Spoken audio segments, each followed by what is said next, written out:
That.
Fine.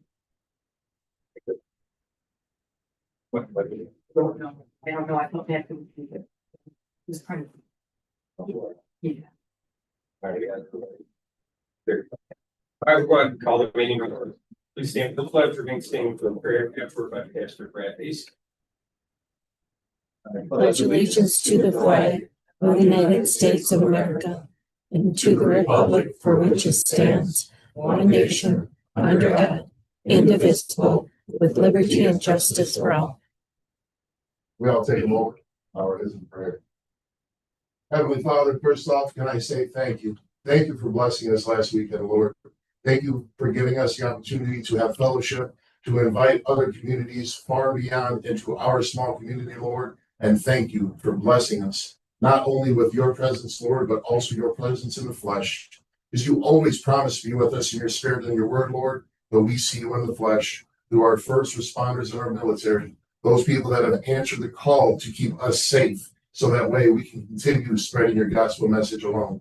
And Lord, we just ask that you be upon this place now, be upon the members that have gathered here, be upon the people that have come here to lift up their concerns and their prayers for our community. Lord, we just ask that your presence be here with us now as we celebrate these things. In our Lord and Savior, Jesus Christ's name. Amen. Amen. Right. Alrighty, Lisa, we'll start with roll call. Mike Gunner, Wendusa, Here. Bill Gritzmaker, Here. Sherry Luce, Here. Ken Nichols, Here. Eric Rogers, Here. Timothy Waters.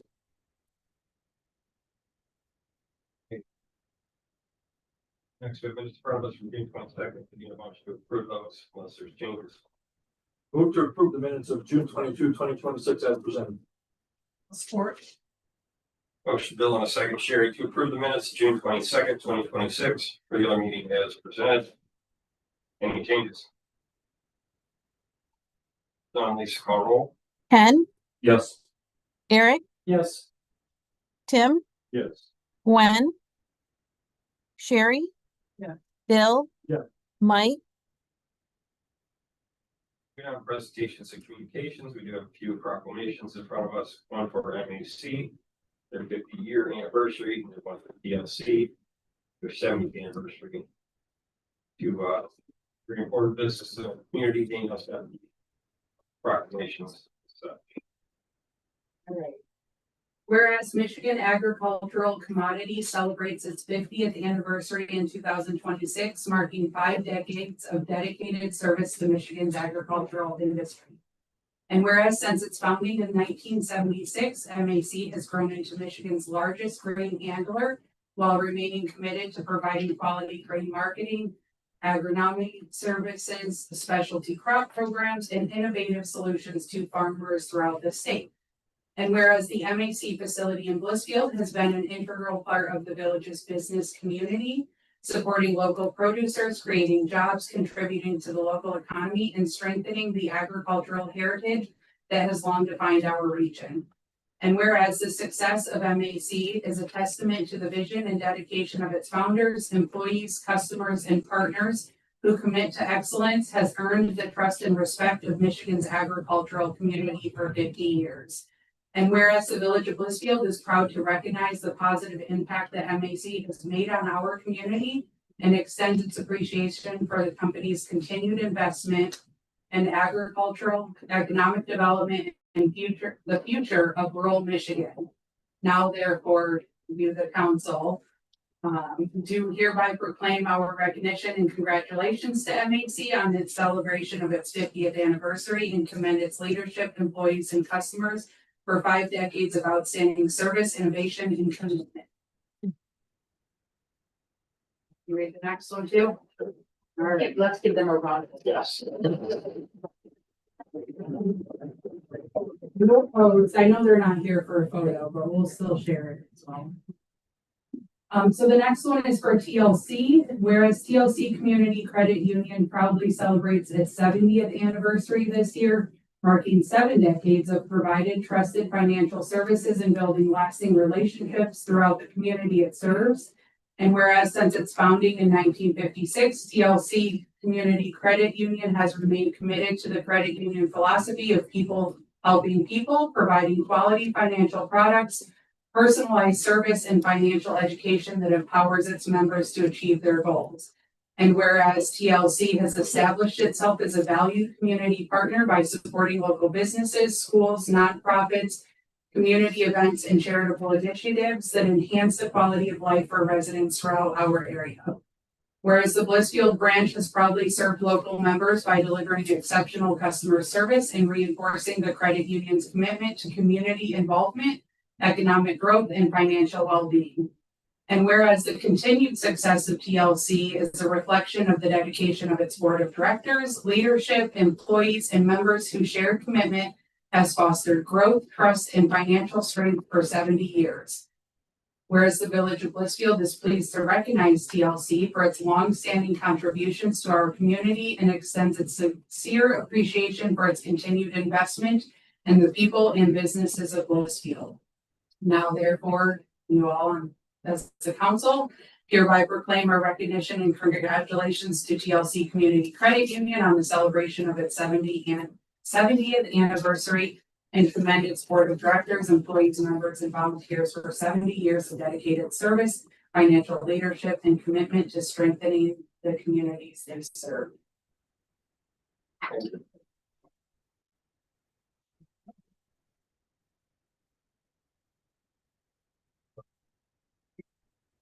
both of those businesses have contributed back to the community, like in the proclamations. I know MAC has recently done a lot for the fire department, and TLC is obviously a big supporter of a lot of our events, media, things like that. Oh, and MAC. Thank you for both. MAC as well. Mm-hmm.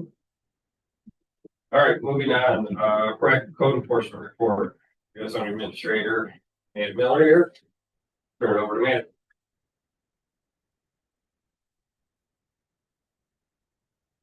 Earlier this year, the council asked that we do a one-time proactive code enforcement sweep of the entire village.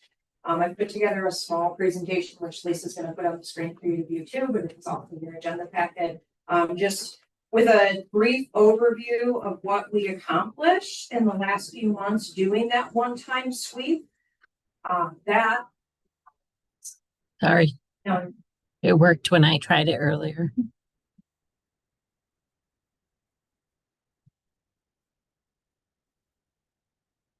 Nice work in the graphics Here we go. organization. Love it, Mandy. Love it. Know how much council appreciates pictures. The data is, the data, the facts are right there, very clear. Okay, so we started, the official start date was April 10th of this year. I identified 86 violations, 11 of those were property maintenance violations, which were approved by Todd to have letters issued to them. Anytime I do any sort of building code violation, it always gets run through Todd, or building inspector first. Currently, I have 6 properties on extension letters that I have granted. I have not denied any extension letters. Any request within reason is approved. Sometimes that might look a little differently. Sometimes, if it's more than 30 days, they are required to check in with me at least every 2 to 3 weeks. But I don't have any, but the longest extension I currently have is through August. So far, we've issued 16 civil infraction tickets. I don't foresee more than 2 more being issued in the next few weeks. And what does that mean, Mandy? I'm curious on that, when it says So civil infraction. civil infraction tickets are issued when a property does not respond to us and does not correct the violation. So those, the people that received those tickets did not communicate with me after receiving a violation letter. And then this is a interesting fact. We spent $1,142.32 just in postage. So that number is calculated because we use a postage machine and it is categorized for each of us. So I have a code enforcement category, and then also if we were using petty cash, it's documented where it went. That is just for proactive enforcement. That was not for any complaints that we received. And then I also want to let you know that postage did go up today. So previously, the minimum amount we would spend per violation, which this can exceed that depending on if it needs to go to multiple people or if the weight of the letter exceeds an ounce, was previously a minimum of $11.18. That is because we send a regular and a certified letter for every violation that's identified. That number went up to $11.76. So this chart identifies the different types of enforcement letters that we sent out. The bulk of our violations were for storage of materials and or garbage rubbish. A lot of properties were identified to have both of those, so there is some crossover on that. And then everything else was significantly smaller. So that was the bulk of our violations. What is a sign, Mandy, when it says sign? So sign would be any form of violation that's not complying with the village's sign ordinance, which is quite large. Most of those, I would say 90% of those are signs in the right of way. Understand. So temporary signs that people place in between essentially the roads. This is an example. This particular property was in violation of 3 separate ordinances.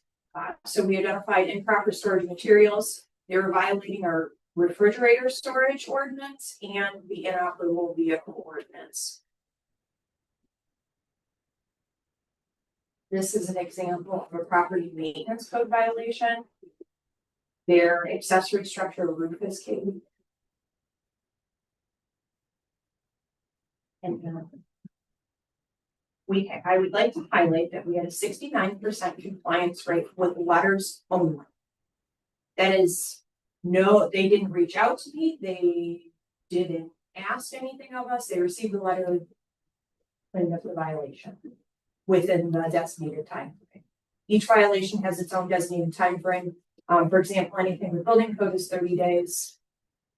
Grass is 5, and pretty much everything else is 10. So your storage materials, your garbage.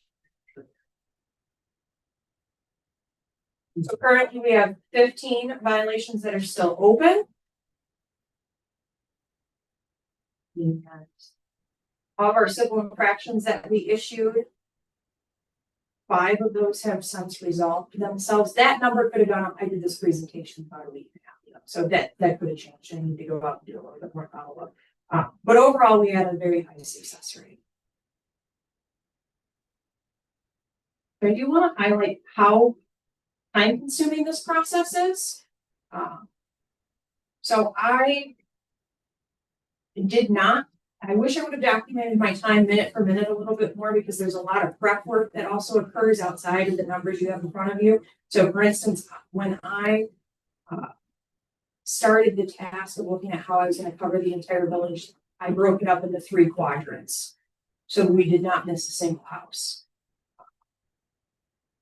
The identification process, generally, a third of the town would take 2 to 3 hours just in driving around and looking and taking pictures.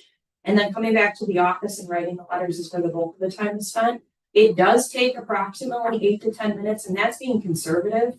It can take longer depending on if I have to do more extensive research on how to locate a property owner, because sometimes that does happen, or if letters come back returned, it's hard to categorize or nail down the designated time frame. But I can tell you I spent approximately 13 hours just writing the initial letters. That's not including communication with residents, educating residents, or putting extension plans in place. And it surely does not include time spent writing civil infraction tickets, writing police reports, and following up with date. So I gave kind of an idea for you to figure out how long those take. I would say when it comes to civil infraction tickets and extension requests, which require extensive more follow-up, I would take the number of time it takes me to write that initial letter. Okay? So we did spend about 8 hours just identifying violations, and I did work about approximately 25 hours of overtime. And that was tight. The rest of it was done during normal office hours. I'd like to send a special thank you to Danielle Gross and the Blissfield Police Department. There's no way I would have ever been able to accomplish this without those two. Danielle helped me extensively in the identification process by being my driver. So one person can focus on the road and one person can focus on trying to take pictures and while we're moving. And all of the officers and chief have been wonderful to work with, helping me do my follow-ups, going out, talking to residents, issuing some infraction tickets, helping me write police reports. Been a huge help. I'd like to open it up to council if you have any questions. I like seeing all the numbers. The data and stuff. Do you think, Maddie, going forward, is it something that you would encourage us to take a look at for the fall? Or is this something that you would say that we could revisit again next spring? What are your thoughts on that? It is not feasible for me to do this on a regular basis, or I would not even say twice a year. Well, I mean, the sheer amount of time I spent doing this is unbelievable. And there were days where that's all I did. And some of my other duties were off to the wayside.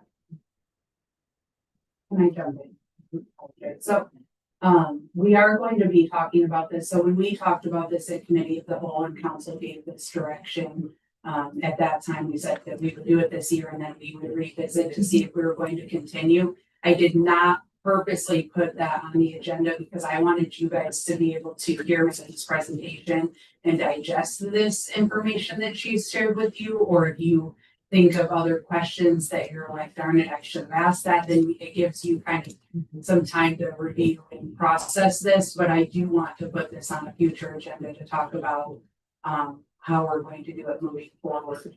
I think that overall we saw compliance, which is good. I think that there was positive feedback from the residents, but if we're going to continue doing this, then I really think we need to evaluate how we compensate Maddie during that time, or we budget some overtime or something, because I don't want her to get into a position where she's trying to juggle, or whoever's in this role, whether it's Maddie or somebody else, hopefully it's you. I just don't want them to feel overwhelmed or like they're not getting their day-to-day stuff done because they're focused on this, because it is a lot of work.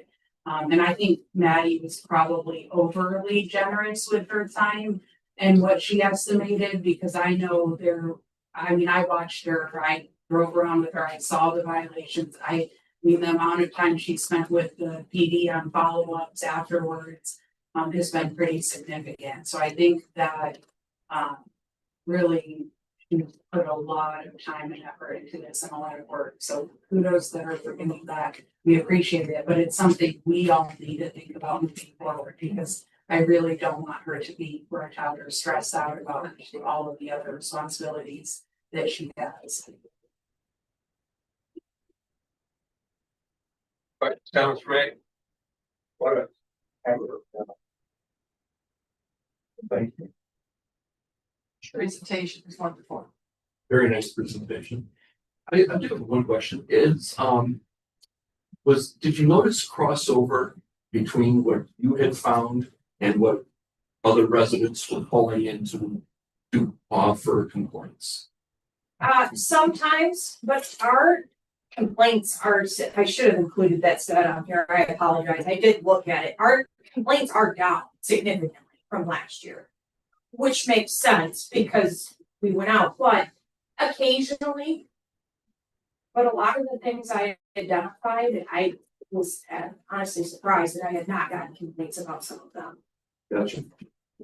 The other thing, I'm sorry, I just keep thinking of things that Maddie and I talked about throughout this process too, is so we went through and we did our initial driving around, and then there was a lot of follow-up inspections to see if people complied. And when we went out to do our follow-ups, what we were finding is new violations. And we had a discussion too, at what point do you stop? At what point do we say we've proactively enforced the whole community? Because that was the other thing that her and I had discussed, is if every time we go recheck, we see something new, like this really becomes a never-ending proactive code enforcement. So I told Maddie, I'm like, we're stopping. We did every single house and we looked at it. We have to move to complaint driven, otherwise this just never ends. So that's something else that she didn't put in her report, but something to think about too. So were these in addition for particular residents? Well, it would From be the original, potentially, it could have been a new violation in a property that already got a letter, or a completely brand new property. I saw both. So a property that may have been in compliance when we initially drove past it, 2 weeks later could have had information that we were not sending a letter for because we had already done the proactive inspection, and at the time of inspection.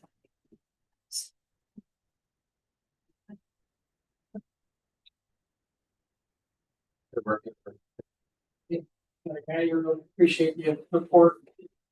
It gives us a baseline to move forward. Yes. Happy birthday. Happy birthday.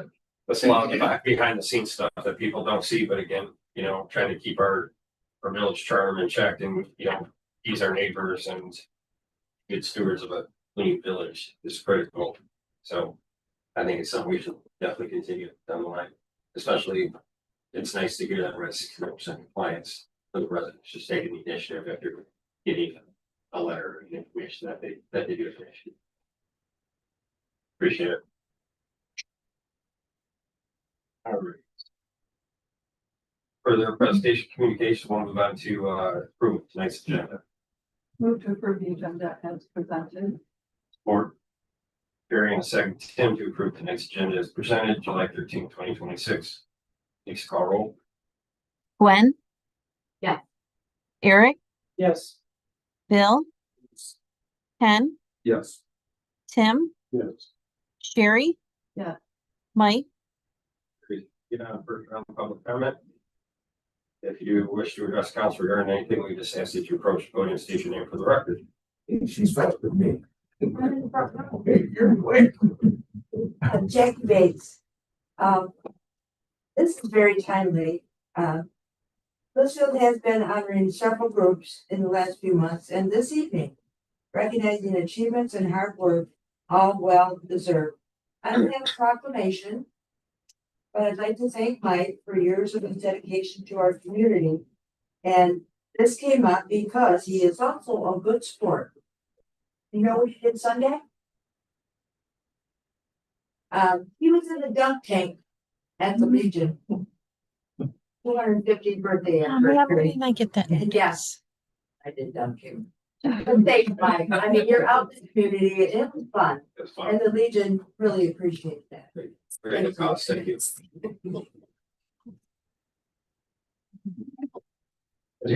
You can't sit back. My name's Dan Krieger. I own Antiques Antique Mall. I'm a new business owner in Blissfield. I have a complaint and I have a request. You stop for just a brief moment. Yes. Please spell your last name. Crigger. Thank you. Yep. I've had several run-ins with the police officer named Anton. I've had 4 occasions. He's written me 2 tickets, and I've had 2 other verbal discussions with the gentleman. I feel as though I'm being harassed by that particular policeman. I have never seen another policeman in this community until tonight. That's the second policeman in Blissfield. I've been here 8 months. I've never seen another policeman. I've never spoken to one. Every interaction I've had here in the city office has been a positive one. All these city employees have been polite and professional. I've had no trouble in this community except for that one officer. I'm a 20-year retired military veteran. I've come here trying to run a business, and I'm getting hassled over parking. Now, that was my complaint, and the complaint. Now, my suggestion.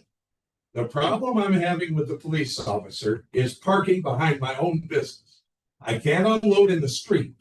And apparently, according to him, I need to park out here in a random parking space and carry antiques into my building.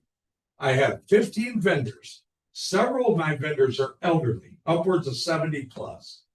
I can't have them unloading 100 pounds worth of stuff in the middle of the parking lot and hoisting it into my building. That's just not even feasible. I'm going to request, and I can't see why this cannot be done. And I will personally pay for the pavement marking. I don't know anything about street signs, but my business will pay.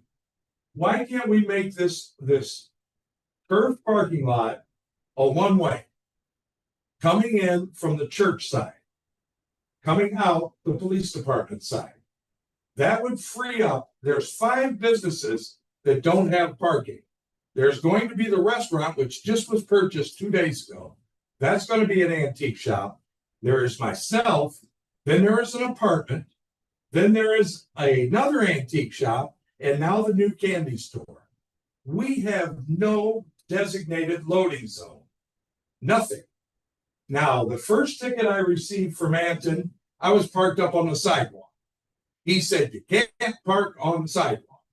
So I quit parking on the sidewalk. I parked in the street. He gives me a second ticket. The first ticket was $220 some. I paid that without arguing. This ticket I'm appealing. It's not fair to a business owner. If you want business in downtown, obviously I can't unload on Adrian Street. And I hauled in dressers, cabinets, books, heavy things. And he expects me to park in the parking lot and carry those in? That just doesn't seem fair. And it's not just going to be me. It's all 5 of those businesses in that row, including the bar and the restaurant. But if you made that one way coming around the corner, we could designate that entire area all the way around as a loading zone for the 5 businesses, the restaurant, and the bar. And it's wide enough to do that. And he said the problem is with me parking there, people are going to have an accident. Well, if we flow it one way, the beer trucks can pull in that way. I pull in that way. Anybody that needs to load can pull in one way. We can exit here at the police station. coming in that door. And I will pay to mark the roads. I will get a hold of a parking company and I'll pay to pay for the parking spots. I don't know anybody with a sign company to make one-way signs. But it seems to me like that would be a simple solution for a problem that 5 businesses are gonna have. And it would be cheap. It's not something that would be terribly expensive. And then I wouldn't have any hassle with the police department at all. I'd be able to unload my stuff. So that's my request. I don't know how you guys go about discussing something like that, but I would appreciate it if you would. Can I ask you a good question? Yes, ma'am. So you said that you've received 4 tickets. I've received 2 tickets. I've had 4 interactions with him. Has any of the other business owners had any In issues? 15 years, they parked on the sidewalk and never received a ticket. You're referring to. In fact, when he gave me my first ticket, I said, "How much is a parking ticket?" And his exact words are, "I don't know. I've never written one." And he's written me 2. And I have no beef with the police. I don't know if this is good, but I'm a Trump voter. I'm a staunch supporter of the police department. Hell, I chased one of your shoplifters down night before last, all the way to Toledo to get a license plate number and call 911. They robbed from Dollar General.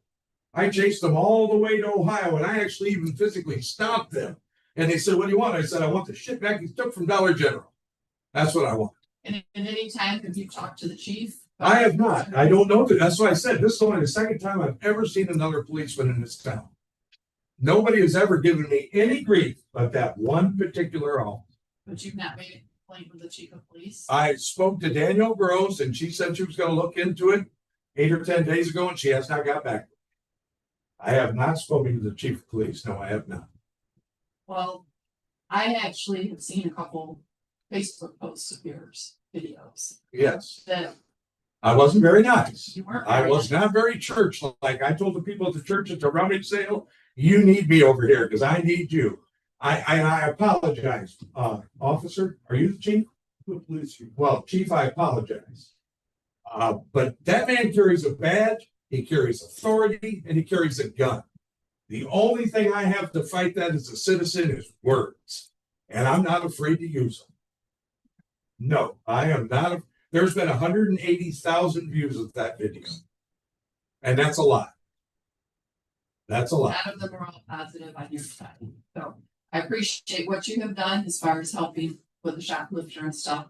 When I see videos like that on Facebook, I always, in my experience, have found out there's more to those videos than what it posted for people. And I wish that when people would have complaints about any employee of the village, that they would go to, well, obviously not the source because you have an issue with, but to the police chief. I mean, Danielle can look into it. Yes, she's the administrator. But with an officer, it Well, should. he was on vacation. He was I gone know until he's this been last on month. vacation all that time. He's been on vacation up until that Monday, so for 5 or 6 days, that video was already up. He was gone. I couldn't speak to him. He wasn't here. To leave a message because sometimes. No, I did not. Not always just because they're on vacation, doesn't mean they won't respond. Well, like I said, I don't know him. I don't know any of you guys. I've never had any interaction with any of them. But I would start from this day forward for all our interactions to be a positive one. I would like that. I would too, and I apologize again and tell Anton I apologize to him. But I do feel as though I'm being railroaded by him, and I don't know why. I don't know him. But it seems like there was a 15-year precedence set in Blissfield that parking back there to unload was okay. Now all of a sudden it's not. It's like a switch got flipped. And I took it personal. And I feel as though I deserved to have taken it personal because it seemed personal. And I don't know why. I don't know the man. I'd go have a drink with him. I don't know him. Did you take the post down? It wouldn't have mattered. It's been shared so many I'm thousands just of times. asking, have you taken it down? I have not. Would you like me to? My personal off of this trustee. Absolutely. Then I'll take it down. And if you would, And I also did a follow-up post. Did you read my follow-up I did post? read the post where you apologize and stuff, but here's Yes. the thing. If I was not in this position, and if I was just a village resident and I read those, my opinion of you and what was said in those posts by you, It doesn't shine a good light on me, it does not. but I'm And it's a not- and fully you're- grown you're- adult man that I can Right, take and I any understand feedback that, or but you're- repercussion I get. You're a business owner. And it was more shadowed on you than it was the officer. Well, and here's the next thing. The owners of that building want me to buy that building. But I can't buy a building in a town where I'm getting harassed. I can't, You feel like you're being harassed, but I've asked if you talk to the chief of police and address. and I have not. It And I is the have not. person that you need to go to anytime you have an issue with law enforcement officer in the village. That's fine. I think in hindsight, with the Facebook being posted, you can take your camera, do anything you want with your camera. Posting it was out of anger. You will admit to that. Absolutely it was. I think in hindsight, had you not done that and simply come to talk to us like you're doing now, and you're expressing your concern. However, you also are asking for a request. And I think that that's the route that should have been taken, obviously, in hindsight. I understand I should have taken a higher road than what I was on, but at the time, I didn't have that higher road You're available. asking what happens next. Well, what will happen next is that we're having our dialogue with you. And in all honesty, we don't have to say anything to you. We can simply listen to you, but we are having dialogue with you, so that's a good thing. But the next thing is we'll be discussing what would be the next step. Is this a possibility? Yes, it's a possibility. Where do we go next? No, it is not feasible. Then what do we do next? So we're hearing you. Well, I appreciate that you'll address it. That be addressed. But your comments, you are a big boy, you are a man, and you should know better. You're right. And I would You're appreciate right. you taking that off, and let's go forward with the request. And that's why I'm making a personal and public apology to the chief and to his officer. And I will shake the man's hand and we'll sit down, have a coffee at the restaurant and we'll talk it out. I'm not above that. I don't want to have grief. I don't want to have a business in this town and have run-ins with you guys. And we don't want you to either. Exactly. And I don't. That's not me. And if you take that Facebook post down, no one will be able to view it because you're the original. Well, it'll be taken down as soon as I get out to No my one truck will be because my able to view it, phone's in and my nobody truck. will be able to share it further. Well, I will take it down. We don't want you to look in a bad light either as a business owner. You gave us all those crowns for touch truck. You did. Well, good. I want to be a good part of this community. I know that the people that had the business before me didn't like the city and they told me, we don't do anything with them, da, da, da, da. And I've tried to be the polar opposite of that up until my run-in with them. And that's my only complaint in this town. I love this little town. I'm not going to leave my record store getting blissy with it because, you know, I don't like the town. I like the town. I like the people. All these girls that are in the office, they've all been pleasant as pie. No troubles. Restaurant's been great.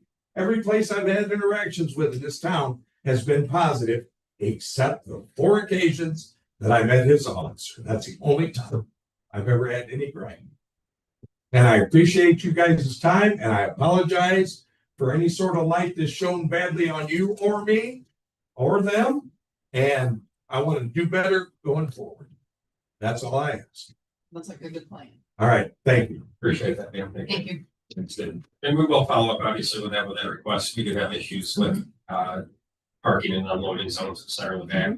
But, you know, again, it's not gonna be just us. It's information from the building administrator, from the police, from the fire department, things like that. Because again, we recently had a downtown fire there, and if we have that blocked, you know, that is technically a fire lane too. So there's a lot more keys to that and pieces that'll give us a good answer on that. So At some point, as a business, that strip of businesses, at some point, aren't we grandfathered in for a loading area? There would have been one there. At one time, it was a hardware store. You know, parking it's, lot's been rebuilt, things like that. So technically, it's just kind of been, it is a struggle parking back there. but I know there was a 15-year precedence that people parked up on the sidewalk and in front of it and never got a ticket. They had been asked to move it, and that's fine. But like 2 weeks prior, I was unloading a truck, had a box in my hand, and Anton pulled up. He says, you can't park on the sidewalk. So I quit parking on the sidewalk and I parked in the road. And that's when I got the ticket. To me, that didn't make sense. Maybe I'm crazy, but it didn't make sense. What was the ticket actually written for? Was it? Improper parking. And that's your challenge in court, so I don't think we should speak to. Right, I'm So taking that to coordination. But Yeah. yeah, again, agreeing with the rest of council, I think, let's follow the chain of command. Let's communicate. If you have an issue with an officer, the police chief will be the first point of contact to go to. All right, that's So how we we'll do it. appreciate being a business owner, and we need all the help we can get this. Well, I want this to be a positive thing. I really do. Thanks, sir. Thanks for your time. Anybody further that cares to address council first round public comment? With that, we'll move on. Unfinished business. We do have a discussion from last year regarding the deep overview of the projects. Daniel, I'll turn it over to you. Thank you. Following the last meeting, actually the very next day, was I met with the Historical Society, for their regular meeting that they have on Tuesdays and talked about this project. They had indicated at that meeting that their preference is the cedar shake, shingles because of the historic nature of their building and maintaining that. They are a smaller organization, and Jackie was there, so you jump in if you need to add anything to Jackie, but so they did not feel like they had the capacity to try to fundraise for this. They are currently fundraising for some historical signs. They don't really have a budget or anything to contribute to this. They did, however, have some really good ideas for cost savings. In the upcoming next year's budget request, I have to replace the deck boards on their porch and to replace windows. And the windows specifically, I initially had $30,000 in there for that. In talking to them and attending that meeting, I found out that they actually had somebody volunteer that removed all of those windows, repainted them, regrouted them and have them looking really nice. They need storm windows. So Connie, took the lead in their group and did get a quote for that, which came in at $9,714, which is considerably less than the $30,000 we were thinking we would have the budget for that project. So I think the thought was we could reduce that project cost and then maybe spend a little bit over budget on the shades. Connie had also talked to Tony Freer. He recently did the shelter project, and I'm sure you guys know does a lot of other construction projects. He said he'd be interested and willing to do it. I reached out to Tony. He did send over 2 proposals. One for the shakes at $25,414, and then one for shingles, which was just over $9,800. So we're between the savings with the windows, and we budgeted 22 this year, and the 25 being a little bit over that. We would like to move forward with working that to Tony. But I take any questions you guys have about this project. I would. The roof is not leaking right now. But I would like to get this project done this year so that we prevent any issues because it is in pretty rough shape. And I think Mike can probably attest to this. He helped them and hung the lights up, and there's a lot of mistakes that are moving around. They're very little. Yes. So I just don't want it to become something that is critical. It's not at this point, but yeah, I'll take any questions you have. I just would like to make sure I understand. All right, so we had the roof needed to be completed. From that, we had our different quotes, the traditional type of shingles, if not with the historical system, they would like to have the shakes, understandably so. We were concerned about this cost. I'm hearing you guys say, wait a minute, we can go ahead and have the shakes because we can go with a lower cost for the windows next year. I just want to make sure that's what I understand. And that roof that's on there now was put on in 1991. So the longevity done right will be, Yes. similarly right after. Thank you. What was the quote for the storm? $9,714. And that was storm windows, including installation. And that currently is not budgeted. That's a request for next year. So if approved in our budget process, we'll come back But I just wanted to be able to show you guys that 30,000 we initially thought would be our cost could really be 10,000 around. And we had, tell me again what we had in the budget for this year for, 22,000. so the total between the two. If we ended up budgeting 30,000 for the new windows, which we don't, would have been 52. So we're looking at a cost of about 35 for the whole project. Correct. Yeah. That's right. And that way would both protect the historical integrity, much like the historic society wants with the things and the windows. We wouldn't have to take the original with windows. Again, that's something that Connie and the society have been trying to do, is find somebody that would do these storm windows with a pretty decent amount and leave the historical windows behind. So it's sort of a win-win. What about the deck? The deck is requested in next year's budget as well. And our plan for that is to purchase the boards and then DPW will do the labor. And Brent and I have already talked about that. So I'm going off memory, I think have 7,000 for materials for that project next year. And that will be, I kind of left it out because that project didn't really change too much, but it will still be requested. I like the way that the groups are working together. That's to be admired, and I think that comes from a lot of discussion. We're short one member. Gary Holmes. So there's only like 5 or 6 of us. The communication that's taking place, and that's the key.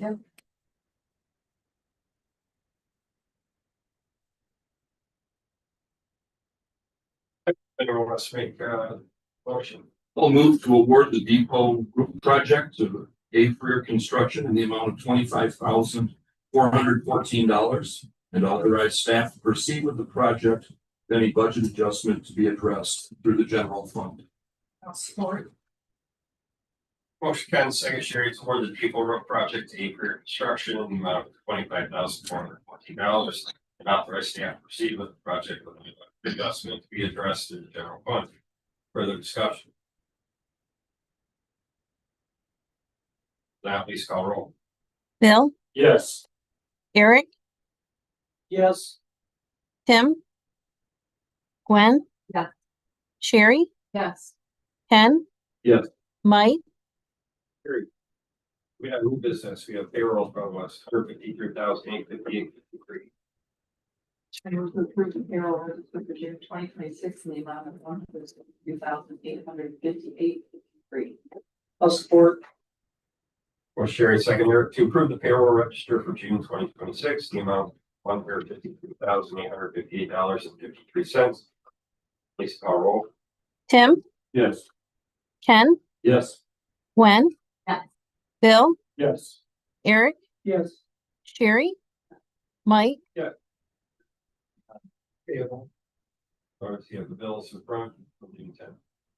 Move to approve accounts payable for the period of June 10, 2026 to July 14, 2026 in the amount of $331,877.20. Support.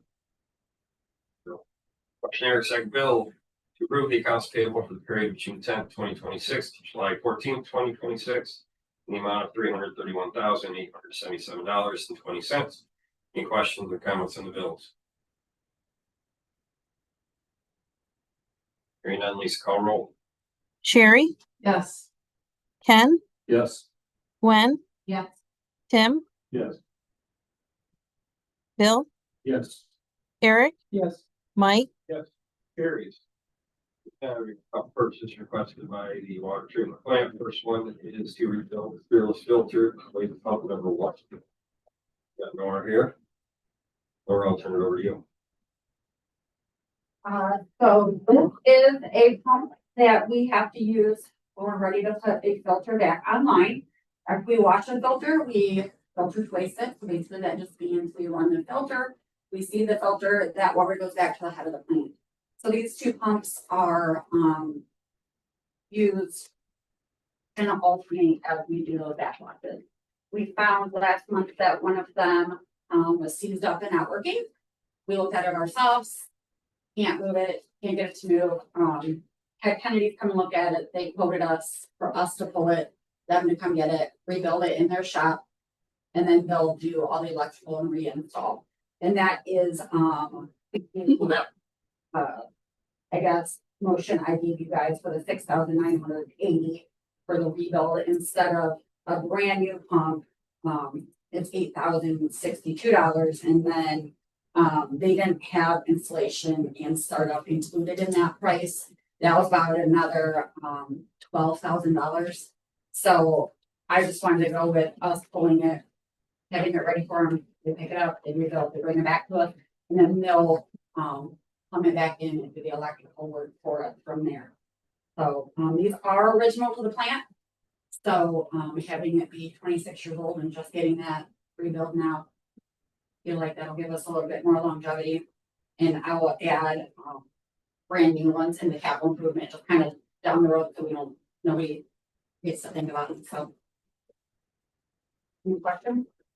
Kennedy's. Kennedy's Industry is out of Wixom. Okay, I'm going, it can't be Brian Kennedy. No, no, they're out of Wixom. They do a lot of pump work, a lot of plumbing. Okay. Treatment things. Oh, it's good. Okay. I know he goes autos, but I. How many of those pumps are there, Mark? There's two. Two. So right now we are able to use the other one and continue doing what we need to do. But we want to sit and wait too long and then not be able to do anything. So it's really not something we should be storing an extra on. No, this will get, And it would be exponentially large, not including the installation startup if we could go the pump. And this was not part of our budget, Danielle. I mean, part of our, definitely. It is not in our capital improvement plan right now. It was not. It- It's, we can fit it within our budget, no concerns there, but we, like Nora said, we'll get that added to the capital improvement for the future. Did you say? Oh, I'm sorry. There's a big- Nora, She's done. are you sure?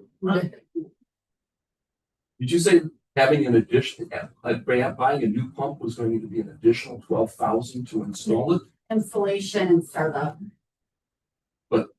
They don't have to do that.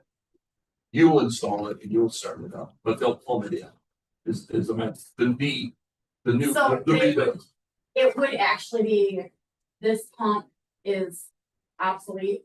It'll be a whole new different pump, another brand and everything else. Therefore, the plumbing. So there would be some changes, so that's why that. Okay. Yeah. Gotcha. So I have to plan for that in the future, then, if Yes. we find a pump 5 years down the road where. I will pull it off of what they sent me, for this one, so I'll put that in the capital improvements with these numbers, and then you can have some sort of idea down the road what that looks like. Well, I would move to approve the rebuild of the filter to waste pump with Kennedy's for the total of $6,980. I'll support. Motion by the second Sherry to approve the rebuild of the filter to waste pump with Kennedy's for the total $6,980. Discussion. At least call roll. Eric, Yes. Bill, Yes. Ken, Yes. Tim, Yes. Sherry, Gwen, Mike, Carried. Or. You. Thank you. Yes, so our record photometer, I know I didn't send you guys a lot of information on it. You guys got things up this afternoon. What it is it's a benchtop piece of equipment that tests over hundreds of different kinds of minerals and chemicals in the water. We use ours every hour. We have multiple tests that are part of our compliance, specifically our nitrate and our chlorines that we do daily. That if we didn't have one, we would kind of be shut out of the water until it was tested. So the one we have currently is from 2014 is when we purchased it. So this one I'm asking for right now, we did budget 20,000. I can get it for 13,887. So it's definitely under budget, and we did have that in the capital improvement plan for this year. And so I'm not saying I'm gonna put it on the countertop as soon as I get it, but it's gonna be, we'll let this one do its work until it's not, and then we will put this one up there so that we're not, because I'm sure there's gonna be a lead time on getting these things. I stuck with the hack because we already have all the glassware and reagent materials for this unit. So I didn't want to go through and buy everything new when I was already under budget for a piece of equipment that we have had no problem since 2014 with. So we just had Toby's calibration come out, and he said that it was getting close to the end of its life, and we should probably think about getting it on there. I would move to approve the purchase of the, do I say hot? And you can say hack, yeah. Hot, okay, thank you. DR 6000 with USA Blue Book with a total of $13,887.10. I'll support. Motion one, second here to approve the purchase of the Hawk DR 600 with USA Blue Book for the total of $13,887.10. Yes, do I say spectral downward? No, it was not in the motion. I do remember purchasing them previously. Yeah. And they are used obviously a lot. Yeah. Yeah. And Steve Adrian used one too, I'm sure. Yes, we all, the hack is the best in the line. Thanks, Nora. There's no further comments, Lisa will call roll. Tim, Yes. Ken, Yes. Sherry, Yes. Bill, Yes. Eric, Yeah. Gwen, Yeah. Mike, Yes. Carries. Thank you. We now have a couple resolutions for liquor licenses. First one's to be for Yuletide cheer for this year. I move to approve the resolution authorizing submission of the special license application to serve alcohol on November the 14th, 2026 in downtown Blissfield. I support. November 15th, is that right? It says 14th. Yuletide cheer is the 4th. The Then- Saturday. November 14th for this license, is that correct? Motion one, second, Sherry, you approve the resolution authorizing submission of the special license application to serve alcohol on November 14th, 2026, downtown Blissfield to be for Yuletide cheer. Any discussion? Now Lisa call roll. Ken, Yes. Bill, Yes. Eric, Yes. Tim, No. Sherry, Yes. Gwen, Yes. Mike, Yes. Carries. Moving on, next for brunch bingo the day after. I move to approve the resolution authorizing submission of the special license application to serve alcohol on November the 15th, 2026 in downtown Blissfield. Support. One second, Bill, to approve the resolution authorizing submission of the special license application to serve alcohol on November 15th, 2026, downtown Blissfield, brunch and bingo. Discussion. Now Lisa call roll. Eric, Yes.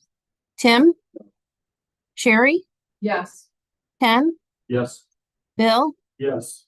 Gwen, Yeah. Mike, Carrie, finally, last one for December 11th for Watson Fest. I move to approve the resolution authorizing submission of the special license application to serve alcohol on December the 11th, 2026 in downtown Blissfield. I'll support. Motion one second here to approve the resolution authorizing submission of the special liquor license application to serve alcohol on December 11th, 2026, downtown Blissfield for Watson Fest. Any discussion? Now Lisa call roll. Sherry, Yes. Bill, Yes. Ken, Yes. Tim, Gwen, Eric, Yes. Mike, Last one submission for farm to table liquor license for September 11th. I move to approve the resolution authorizing submission of the special license application to serve alcohol on September the 11th, 2026 in downtown Blissfield. Support. Motion one second, Bill. You approve the resolution authorizing submission of the special liquor license to serve alcohol on September 11th, 2026 in downtown Blissfield for farm to table dinner. Further discussion? Hearing none, Lisa call roll. Eric, Yes. Sherry, Yes. Ken, Yes. Tim, Bill, Gwen, Yeah. Mike, Carried. 9, got a resolution proposed encouraging civility, respect, and professional conduct. Brought after a lot of discussion by Administrator Gross as well as council. Can you read it first? I'll have you get into it. However you want to handle this, I'm totally good with Mike. All right, got here is a resolution of the Village Council of the Village of Blissfield encouraging civility, mutual respect, and professional conduct in interaction with employees. Whereas the Village of Blissfield is committed to providing high quality public services through dedicated employees to serve the residents, businesses, and visitors of the community. And whereas the village employees carry out the policies and directives established by the Village Council and perform their duties with professionalism, integrity, and respect for the public. Whereas members of the public have the right to ask questions, express concerns, offer differing opinions, and participate in the governmental process. And whereas communication is best achieved when all individuals engage with one another in respectful, courteous, and professional manner. Whereas harassment, intimidation, abusive language, personal attacks, discriminatory remarks, threats, other disrespectful conduct directed towards village employees creates an unhealthy work environment and undermines the ability of staff to effectively serve the public. Whereas the Village Council believes every village employee deserves to perform their duties in an environment free from harassment, intimidation, and abuse. Now therefore be it resolved that the Village Council of the Village of Blissfield, 1, affirms its appreciation for the professionalism, dedication, and public service demonstrated by village employees. 2, encourages all residents, businesses, contractors, visitors, and others interacting with village staff communicate in a respectful, courteous, and constructive manner, even when disagreements arise. 3, recognizes the public's right to question decisions, voice concerns, and participate in public meetings, while emphasizing that disagreements should never result in abusive, threatening, harassing, or demeaning conduct toward village employees. 4, supports village employees in maintaining professional interactions, acknowledges that employees should not be expected to tolerate harassment, threats, intimidation, or abusive behavior while performing their official duties. 5, reaffirms the village council's commitment to fostering a workplace built on professionalism, mutual respect, and stability while continuing to provide responsive and transparent public service. Be it further resolved that nothing in this resolution is intended to limit any individual's constitutional rights or the public's ability to petition, criticize, or address the village council or village administration through lawful and appropriate means. Now, if passed, it would be the state July 13th, 2026. I move to adopt the resolution encouraging civility, mutual respect, and professional conduct in interactions with village employees as presented. Support. Motion Eric, second Bill to adopt the resolution encouraging civility, mutual respect, and professional conduct in interactions with village employees as presented. Discussion. Danielle, you want to talk about this? So I think that, thank you for reading that, Mike. I appreciate it. I think that everything I have to say is covered in that resolution. I know a couple meetings ago under public comment, I addressed council with some of my growing concerns with just how our employees and staff are treated. I think that our employees are very dedicated, hardworking individuals. They're all good people. And I understand people will not always agree with us. I think it would be weird if they did. I don't think they should, but I think that they should come have a respectful conversation with us. I'm always willing to talk to residents if they have questions or concerns. They can call me, they can email me, they can text me. I will come to them if I need to. I do committee of the holes. We send a newsletter. There's a lot of opportunities for individuals to come forward. And I don't want to stop encouraging that. I want that to happen, but I just feel like our employees deserve better. So I'm really hoping that this will, when I brought this up under public comment, it was something I said I wanted to do. And I'm just hoping that it'll shed some light and hopefully make some people think about how they could better handle situations when they're dealing with our staff or really any person. Like, just be kind. There's enough going on in the world. Just be kind to them. I do appreciate your guys' support. So give yourself a 24-hour cool down. Yes. whatever your approach is that works, we're good with it. Danielle, since you brought up that at the last meeting, have you seen a reduction in that abusive behavior? So when I addressed council, because it's been a couple meetings now, that first week or the couple days after, I felt like we did, and then it was just right back to. So this, I would agree with this. It's not gonna change people's behavior if they don't want to change. Yes, fortunately and unfortunately, we cannot make people do things. But what my direction to staff is going to be is we're going to post this. I'm going to share it. I actually have another guest column article that I'm going to be sending to Doug about this as well. And I will be coming up and taking over if people want to be disrespectful and our employees are not going to deal with it. Because it's not fair to them. They all are hardworking, kind people who just want to come do their job and make an honest living. And like I said, they deserve better. So we can't fix it, but I'm hoping it'll at least maybe make people think about it a little bit more before they act. I'm all for free speech, but how do we define abusive language? What is that? To me, abusive would be yelling, cussing, name calling. I can show you a video. Well, I haven't looked at the Facebook. I've heard about it that the gentleman posted. I'm not gonna look at it because I think it's just poor in the first place. But I think as a council, as employees, if we don't appreciate abusive language, which you define as cursing, then we shouldn't be doing it either. Well, that's just a thought for all of us. I would go for that when we're speaking with them. Where residents.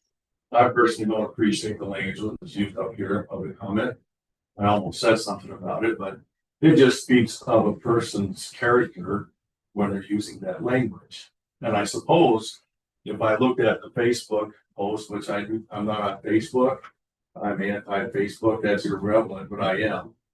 I think it just gives people another tool to share their misconduct and their poor behavior.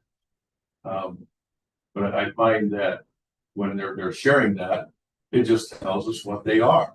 And we've seen it right here tonight. I don't think it was as kind on the Facebook post as he was trying to make it, I suppose. But I'm in agreement with this, but I don't expect it to change people's behavior because there's another issue in hand when they talk so abusive. I do agree with that. I do think that this is important though, because our employees are frustrated, rightfully so. And I think that while we may not change the behavior of some, that it's important that the employees know that you guys have our backs. And that you're going to support us and that you do support us. And I think knowing that will at least make them feel like I'm not doing this for nothing. I'm not sitting here and taking this abuse and nobody cares. Because that is not true. I think a lot of people care. And to be fair, we have a lot of amazing residents that also think this is wrong. So, I mean, there are people that care, and I think that's what our employees need to understand is people care and people support them and they're doing a good job. So that's really the bigger message that I want our employees to have because they're the ones actually listening. Well, does this give us the privilege as village council to intervene if we see one of our village employees being verbally abused? I'm supporting it. I think as council, you have that right with or without this. Exactly. That's just the way I am. It wouldn't matter to me which department it was, if I seen that or heard it. My character is I would step in and try to stop him as a police officer. It is very troubling that we're at this place in our society. It's always been there. It's just more out in the open these days. Whether it be Nora, the water plant, the wastewater plant, the police department, DPW. I believe that our staff is doing the best they can. They're not going to personally target somebody. And we're being told that that's what's happening. I don't necessarily agree with it, but that's where it's at. Awesome. I have a question, Danielle. So your plans are to post the resolution, if you will. Honestly, I think that that's nice, but that's not gonna get the attention, in my opinion. I don't know what hospitals use, what kind of verbiage they use where it says, harassment will not be tolerated. But I think it needs to be less than that kind of verbiage. And I don't know if it's appropriate, maybe I'm being a little extreme here, but if you, one of the staff, got someone to please stop yelling and they don't, I don't know why you simply can't call the police, whether they're in the back room, in the back here at the hall, or if they're on the road. If you need to stop, if you choose not to, I'm calling the police. Is that extreme? Lisa, is that extreme? You live it every day, is that extreme? That would be a chief question, a Lisa question. We run, their government For the part where through the law, you have to take out a certain amount of more verbal abuse and private system. Well, the same Having thing- said that, recently, last year, we did the disorderly conduct statute, because before it only applied to police officers. What the disorderly conduct statute now says is that you can be cited, be arrested for disorderly conduct if you interfere with any village employee in the performance of their duty. What I have seen and heard, and I'm going to sound old fashioned when I say this, are ladies in the front office, and they are ladies. They are very, very nice women, very professional ladies. And I am personally disgusted by some conduct that grown men come into this office and exhibit these ladies. They don't deserve it. It is unproductive. And as was indicated earlier, it's a reflection on their personal character. The ladies have taken a lot of verbal abuse in the past year, more than what is wrong. None of it is acceptable, but it has really stepped up. And it's spilled out in the streets. It's not just here in Blissfield. We have a problem in our society right now, and I've spoken to this before. It goes all the way up to our elected leaders in Washington, D.C., using foul language on the floor of the Senate or in the White House or wherever. On both sides of the aisle. I'm not going to say it's one party or the other, but everybody has lost social decorum. When I was growing up, you never would have heard a public official using foul language at a press conference. It's commonplace. We can turn on the nightly news and find somebody saying something that's foul. And with that loss of common decency and demeanor, we're seeing a breakdown, an increase in hostility. It's just, I appreciate the resolution for employees to. There are bigger problems way outside of Blissfield that are affecting this. Tim and I have talked about this before, and I've referred to social media and private as the third antichrist. So there's something to be said about that, but we have seen people hide behind their keyboards and make threats and just say outlandish things, and But I don't know what the answer is. would it not be? What would be the right verbiage for this part? Sometimes it takes one person. It just takes that one time that you guys have a person is offending you. You've asked them to stop. You call the police, and there's a disorderly conduct. Possibly, as an example. I mean, I was going to go to my teaching. Sometimes you have to do that. It's not what you relish. It's not what you want to do. But when you've asked, you've made it very clear. Sometimes whatever it is, needs to happen. And maybe that's something that needs to happen into the office. It's not what you want to happen, but it is something if it's an option.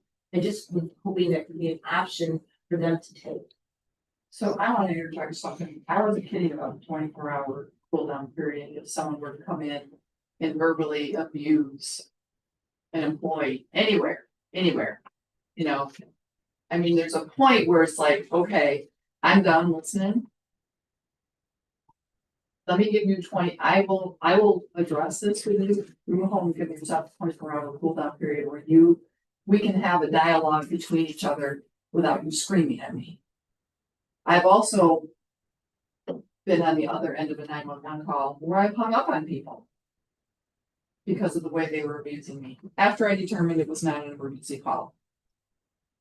So the 24-hour period, I coached high school cheerleading in our athletic bylaws. No parent can come up to us for 24 hours if they thought that we weren't treating their child fairly and they should be playing and we did not put them in. They could not come up to us. Well, they could, but I did not have to respond to them. And I would say, there's a 24-hour rule. I'd be more than happy to talk to you in 24 hours when you've had a chance to cool down. I don't know if that's something that could be implemented here, but I agree. I don't think our employees should be verbally abused. I don't think anybody should be verbally abused. I don't know if that's something, prior to getting police involved.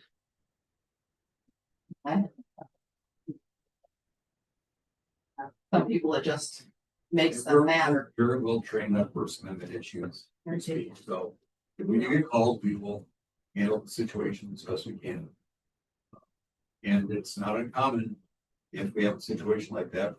I'll call Dave, ask him for if you're really on the field, Dave, where we at? If it's not clear to us. So I'll move to adopt resolution encouraging civility, mutual respect, and professional conduct interaction area. Yeah. But we got a motion already here. Who's going there? No, I agree with everybody. All the same as everybody else said. Again, not to beat the dead horse here, but again, I think this is just a friendly reminder, enforceable or not, in terms of how to consider, to be what kind of public conduct. But again, like Chief said, we are it's a little bit different being a governmental agency. We do have to take some of this stuff, and problem is it's being taken out on our employees, and that's not okay with me. Again, I think probably 80% should fall back on us, and we don't really get the dialogue or the feedback from the public as much as we should, because we set the policy. Danielle initiates the policy, so she should take a little bit, but certainly not what she gets as well.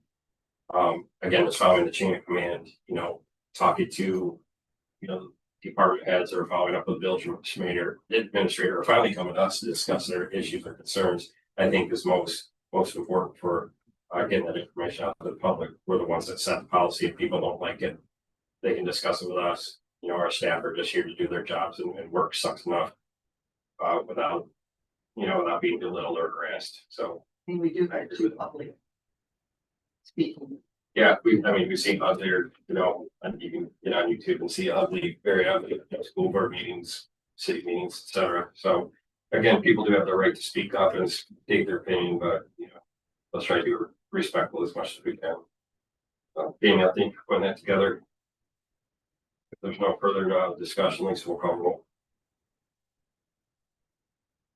Carrie, Yes. Ken, Yes. Tim, Gwen. Yeah. Bill, Yes. Eric, Yes. Mike. Yes. Carries, thank you.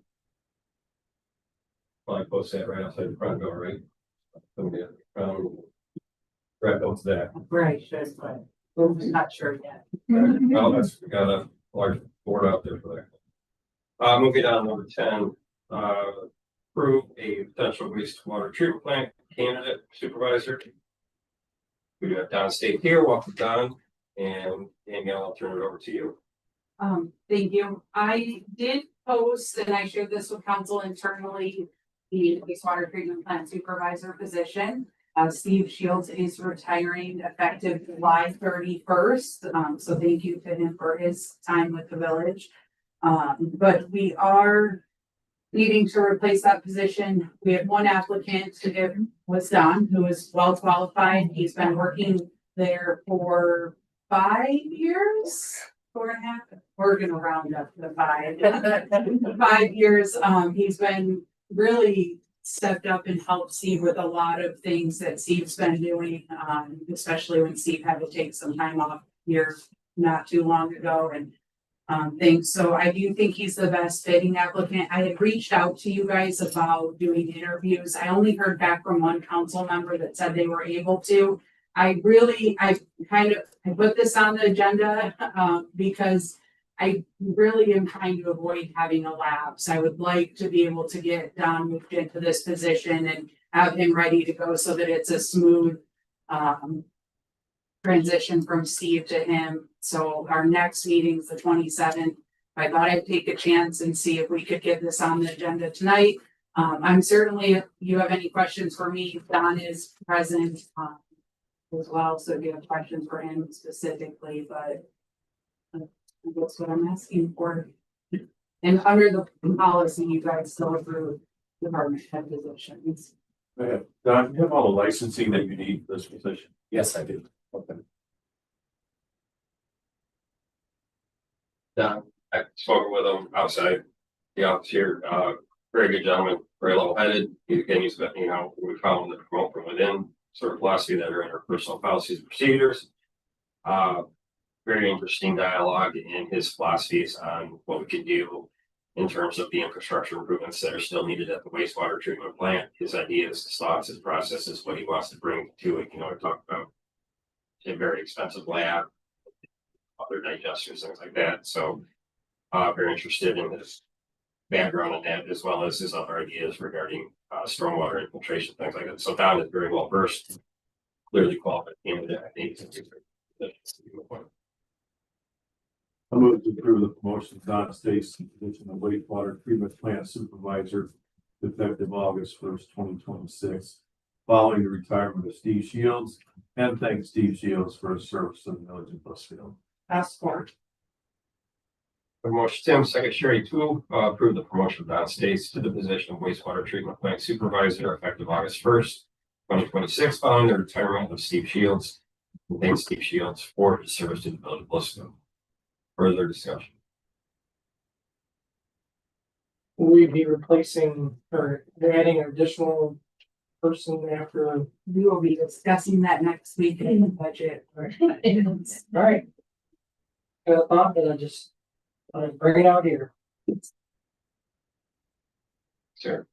Anything further? All right, Lisa, call roll. Bill, Yes. Gwen, Ken, Yes. Eric, Yes. Sherry, Yes. Tim, Yes. Mike, Yes. Carries.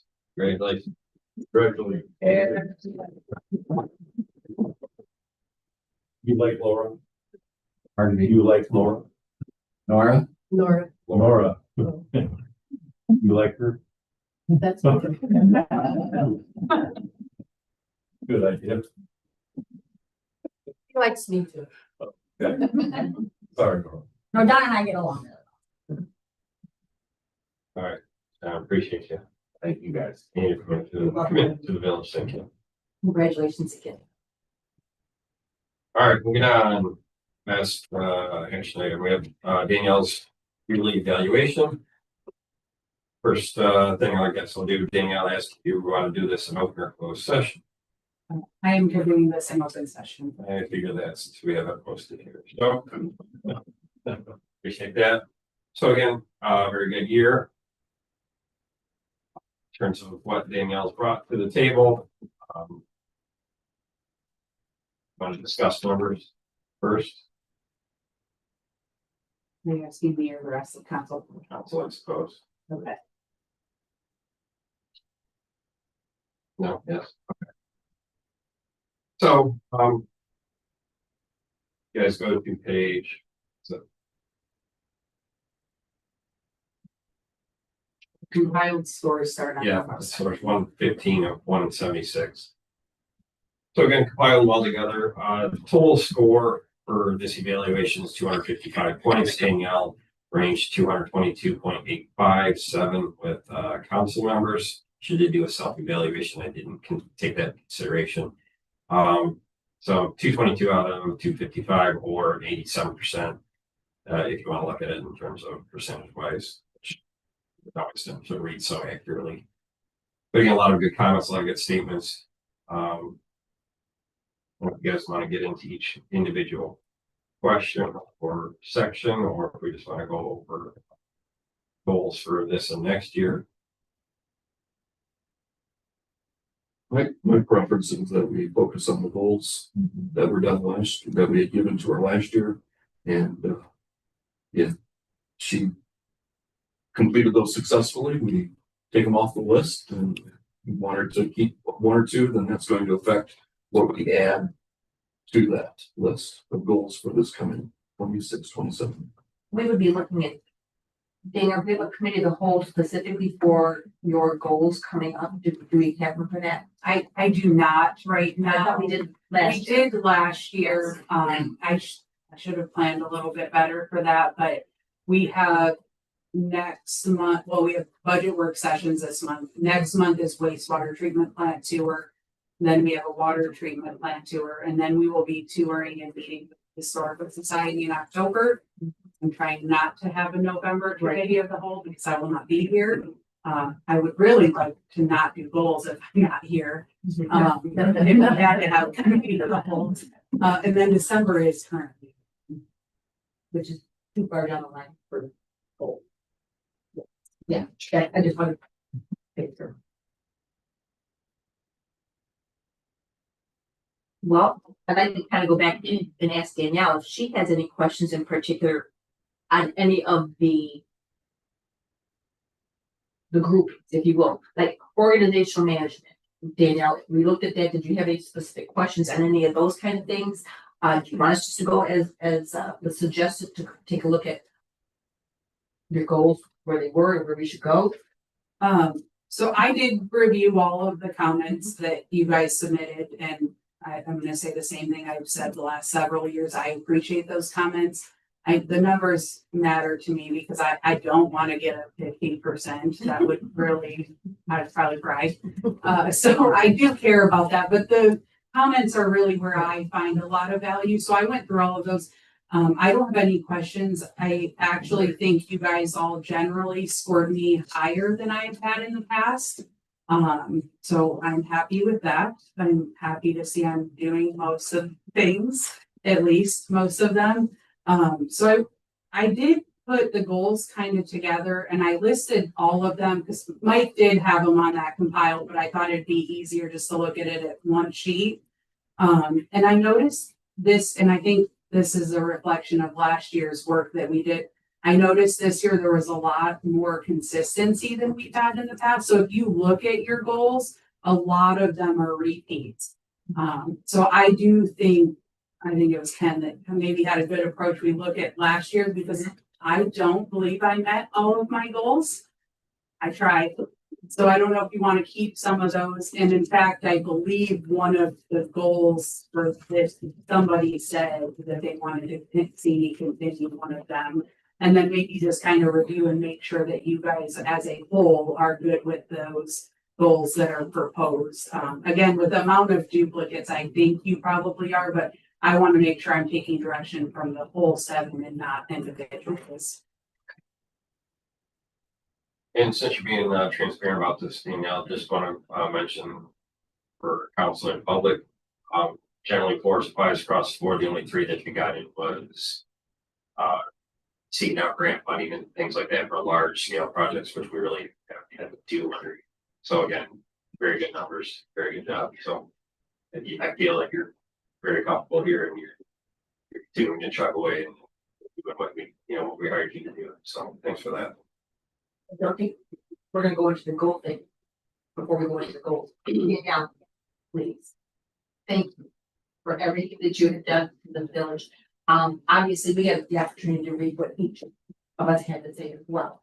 And I really believe that those words are all very sincere. This is how we feel about you / your job, how you work with your people, how you work with the different communities, how you work with us. Thank you very much for your dedication. We could not have a better administrator. You are the best thing that the village of Blissfield has had as an administrator in years.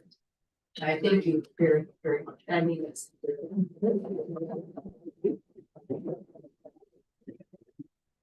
It does not go unnoticed.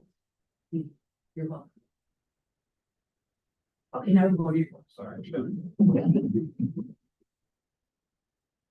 So the first page, you got, the develop and implement the team building plan, the job sharing, the delegate more effectively, and set maintain meeting time.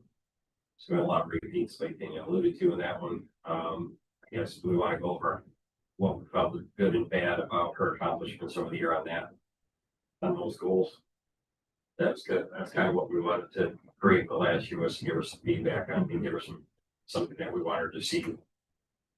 Bring from this to the table and say whether or not she accomplished those or not, or if we wanted to redirect her. I love the team building plan.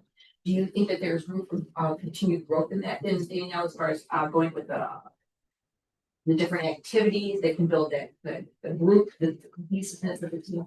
Yeah, so I do feel like I met that goal this year, but I do think it's something we should continue. So we did a staff training this year, is a team building. The feedback was good. I think that staff, I think they liked it. I think they were a little bit apprehensive initially, but I think they came out of it feeling good. It was good feedback for us. We learned some of the things that they love about their jobs and some things they needed from their job. So I do think, I don't know that you necessarily need to keep that as a goal for me, but I do think that that's something we should continue to do and invest in our employees to make sure that we're having that opportunity to work together and or give them some different training opportunities As a group. Yes. So maybe make that goal, for you to continue the team building plan. So that you have something like that to do every year. And like I said, I don't even know that it has to be a goal. I'm just going to continue doing it. Yes. I don't know that it'll grow or that it'll change a lot. I mean, we won't do the same thing, but I think just doing something. I know there's a lot of team building things out there. Yes. Available for. It does also help create trust in following that chain of command with our staff and then the department heads as well as Danielle. I think that's one thing I'm trying to break through, is to get people to feel like they're listened to and the trust that they can come to you if it's needed, or, go to their department heads. So I would prefer to see that continue and keep that as a goal. Again, a happy and trusting team is going to be better for, where they can have dialogue with their department heads, with you. And I think we should continue to push that and instill that into our staff. I'm wondering if we shouldn't just include it as one of the job responsibilities. Instead of having it as a goal, it's just an automatic expectation, especially since you've already developed this, you've got the momentum going with it. It's not a difficult thing. If you were to ever leave, we would certainly want the next village administrator to continue this, to do this. So putting it in under the job expectation and remove it as a goal would be something that I would suggest. But to me, it says how successful moving it from here and not just saying, yeah, you accomplished a nice job. Now let's try to fix something else, when this has been more than a fix. This is creating an atmosphere within the workplace. And so we definitely would want this to continue beyond your tenure, whatever called your tenure. Does that make sense? Yes. I think that's a reasonable request. Yes, I think you said what I was trying to say in a much better way. Thank you. And number two is very related to that job shadowing. Again, we certainly don't want you to know every ins and outs of operating the village. You don't need you to know fixing the water main or anything like that. But again, building those connections with staff, knowing what equipment they need, what kind of tools they need, whether the goods and bads of working for us. Again, that you don't get the day-to-day discussion with them. So, I don't know how you guys feel about that, but I think that that's something that we should continue to say.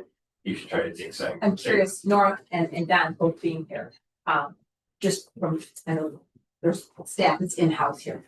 How was it when she came out there? How did you feel about it? Oh, that's right. I did with Don, I did not with. Yours coming up. I only partially met this goal, if you recall, you guys asked me Yes. to do this quarterly. I did it the first 2 quarters Yes, and yes. not the last 2. So my first quarter, I was with Lieutenant Wagner. And then second quarter, I was with Don / Patrick / Steve. They were like passing me around because they're like, we can't be with her for too long. So I do think this goal, if you want me to, I really didn't meet it. So it maybe should stay in goals. Yeah. Don, you're more than welcome to answer honestly how it went. I mean, was it interesting to have her there for that time? I think it would. Right. Yeah, I think it's good for her to see the day-to-day operations in the different departments, because like Mike said, you don't expect her to know how to go fix a water main. But to have an idea on the process is a good thing for her to be able to understand the challenges out in the field.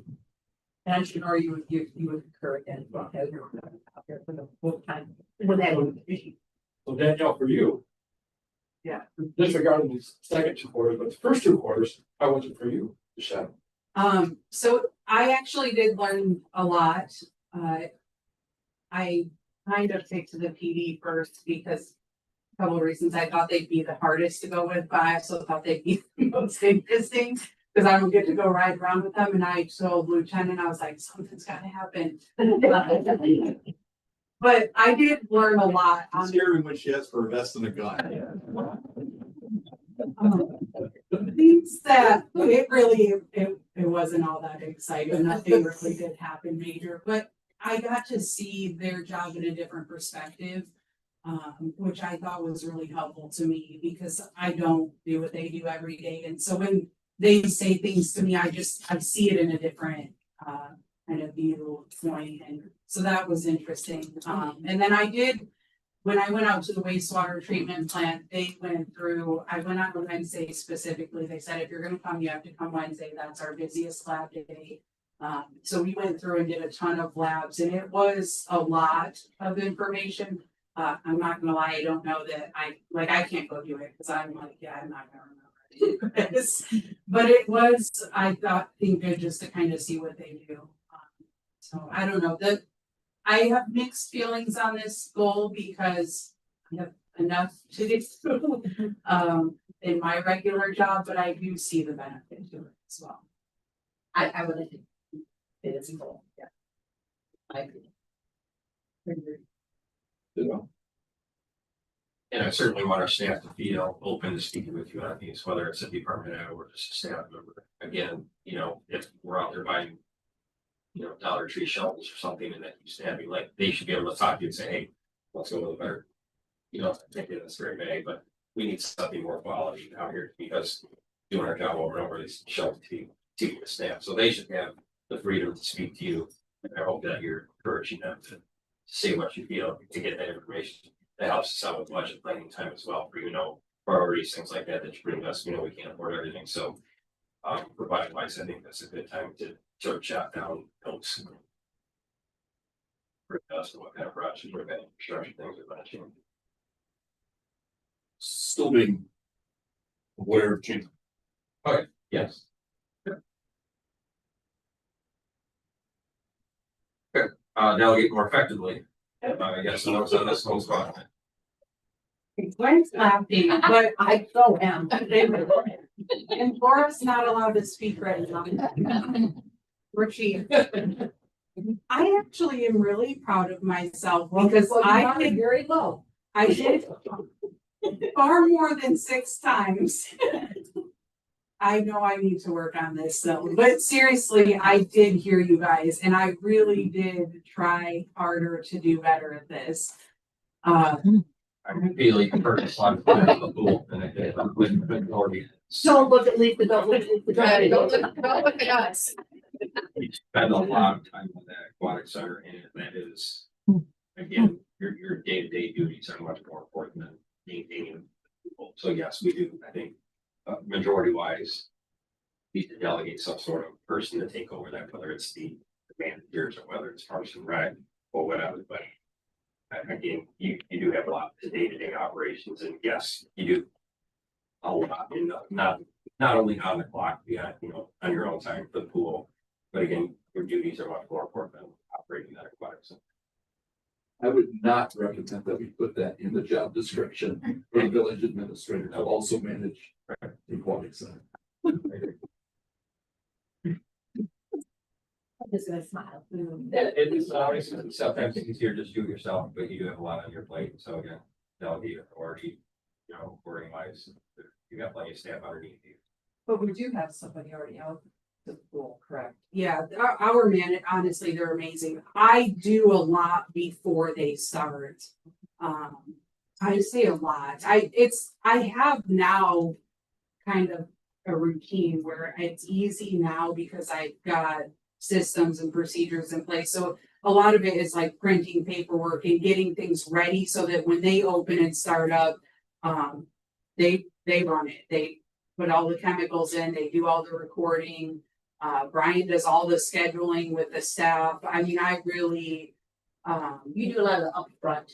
yes. So it is a lot pre-season. But during the season, you're not there. Correct. Yes. Unless you're there enjoying yourself. Correct. Yes. Or I'm not very good at sitting still. So sometimes I'll go and then I'll start doing things. Like scrubbing the pool. Yes.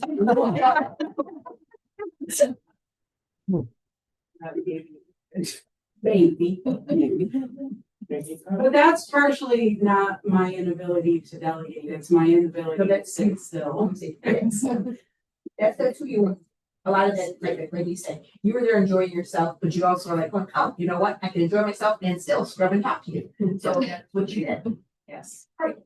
And then number 4, set maintain non-meeting time. Obviously, we don't want to burn you out. Live, work, play. We want you to have your free time, utilize your vacation time, and then, all these kind of coincide with each other. If there's things that you can direct other people to do to accomplish to get focus on your priorities, that's great. So, continue working on that, get that as well. Are you able to have the 2 hours? I get So I did. Hold on. I actually did really well with this goal until we were shorthanded, and then I really stopped. But that being said, I stopped. But the staff, if I needed to do something, they were still really good about making sure that I had the ability to close the door. I just wasn't scheduling it because I didn't. We were all just trying to get things done and get through. So, you guys can keep that or not, but we actually added it because we meet every Monday here at the office just to talk about schedules and kind of things going on. And it's a standing heading item for all of us now, not just me. If we need to have designated like close your door time, or like Carrie, for example, is going to do it this week and do a training and just shut her door. So then we know we'll kind of cover and pick up while she does that. So we all implemented that. Okay. All right, then carrying on to proposed goals. Solid with all those there for us.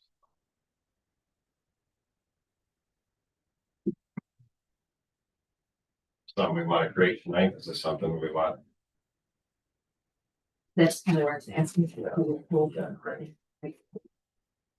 Just because. Kind of a challenge tonight. Throw it out there. Exactly. Although I did make my SMART goal reference already. Danielle, I in particular, trustees as well. The goal where it says community communication transparency. I really liked, and I like hearing that you're going to have that advanced article. I love that community. Yeah, communication, community communication. I really do, and I'd like you to keep that up. And those were the SMART goals I had for that. I don't know how you guys feel about that. How's your coffee hour going?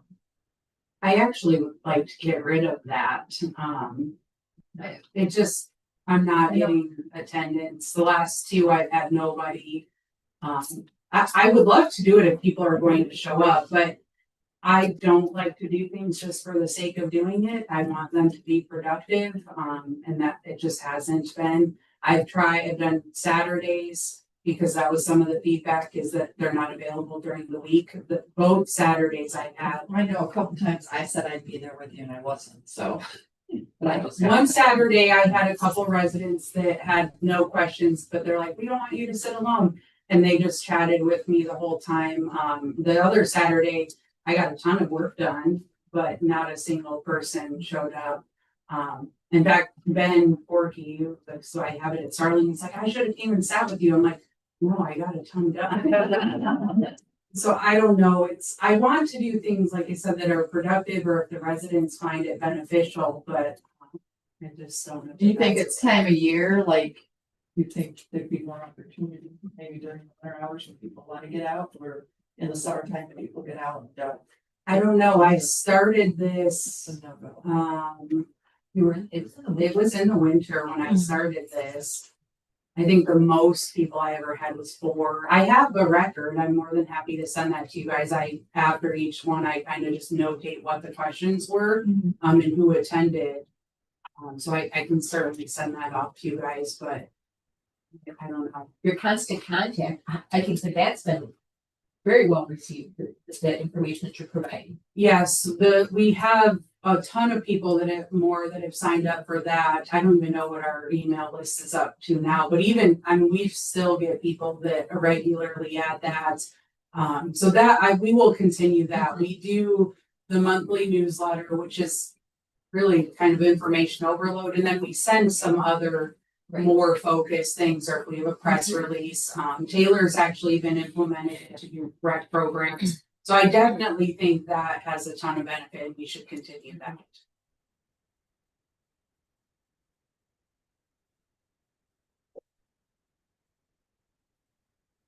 Anyone else here? That goal, the number 2 goal that I had there was, you're already doing this, and I like this. I would kind of like you to continue that with the employee recognition. I don't know if I'm using the right verbiage there, but I like that. And how do you guys as employees feel about the recognition? Is this something that you guys are enjoying? It's kind of a nice little recognition. Thoughts on that, you guys? So we started this in February. So it's still fairly new. Right. But the employees don't see all of the nominations. Those are given to me, and then I put a ticket in with their name.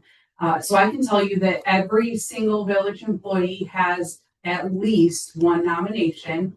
Some have multiple. And they're not just for you. They are not, a majority are not from me. There are some from me. But they're nominating each other. Last month was a little bit, we had nothing, no new nominations.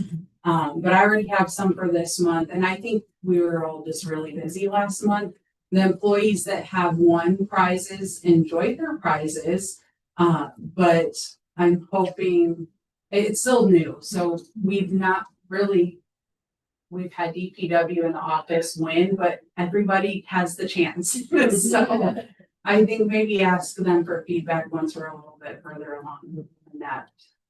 Unless you guys have it now, but someone put them. No, I think it's a great thing. I think it would be really great if Danielle would leave hers in the pot. Yeah. Do you take yours out? I do not put my name in the drawing. No. But if someone else puts your name in, I do take the submission, and I have those filed. So if anybody wanted and you put your name in, do you leave? I worked really hard on that submission. No, I do not. You cannot do that. That's not fair. No, if your employee, if your staff, if your people are putting your name in, then your name should be left in. And if you want somebody, Joe Schmuck, to go ahead and draw the name so that you don't feel like you're, Well, I actually, other people have drawn, so it's not been me every month. Sometimes I just put them on the spot. I just really want the employees to be, just them nominating me is enough for me. I really want them to know that they're being nominated and appreciated. And I do understand that too. I'm just giving her. The other goal that I had was the succession and cross training plan. And what I was going for there, you guys, is that Nora, for you guys out at your plant, and then Don now coming to your plant, where the employees have the same certificate. Example, what if something crazy happens to Don? Okay, and Then they're gonna go, oh gee whiz, who else has the certificate? Something crazy happens to Nora. Oh my gosh, who could fill in at that time? That's why I'm just making a suggestion. I don't even know if this would be a goal necessarily, you guys, but that's kind of where I was looking at that as doing that crossover. Do you have the same certificates? No. Okay, I don't even know if that's possible, you guys. I don't even know if it's possible that The people in your chain of command, Nora, have.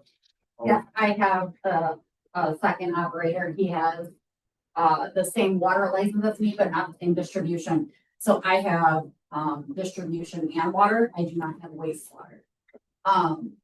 But my operator in me would be Nick. And he has a water license as me, and do you think it would be something that's valid, or that just one that's ridiculous to get that out of there? it'll take a long time for wastewater specifically, there's a lot of time you have to put in before you're even able to take the license. So it would take my people or DPW, whoever you want to talk to, and quite a while in, filling time over there to even have the time they need to test. So I mean, I don't think it's not doable, but it's not gonna be a quick patch. Within your own departments, though, I think it's more what Bill was asking. Yeah. Within your department, is there a lot of cross training that already naturally occurs? Yes, at my plant, you have to be able to twist the wrench, do chemistry and run the plant all at the same time. So everybody under me has the same job title. They all do the same thing. Nick is number 2, and he has started getting some of my things that I've started sharing with him. And then he does everything else, operators too also. Some of your things, you're talking about knowledge, sharing knowledge. Both knowledge reports, or getting additional licenses. he has all the license he needs to run my plant without me. He is getting Nora's organization. He's getting little pieces of a migraine. Organization. Like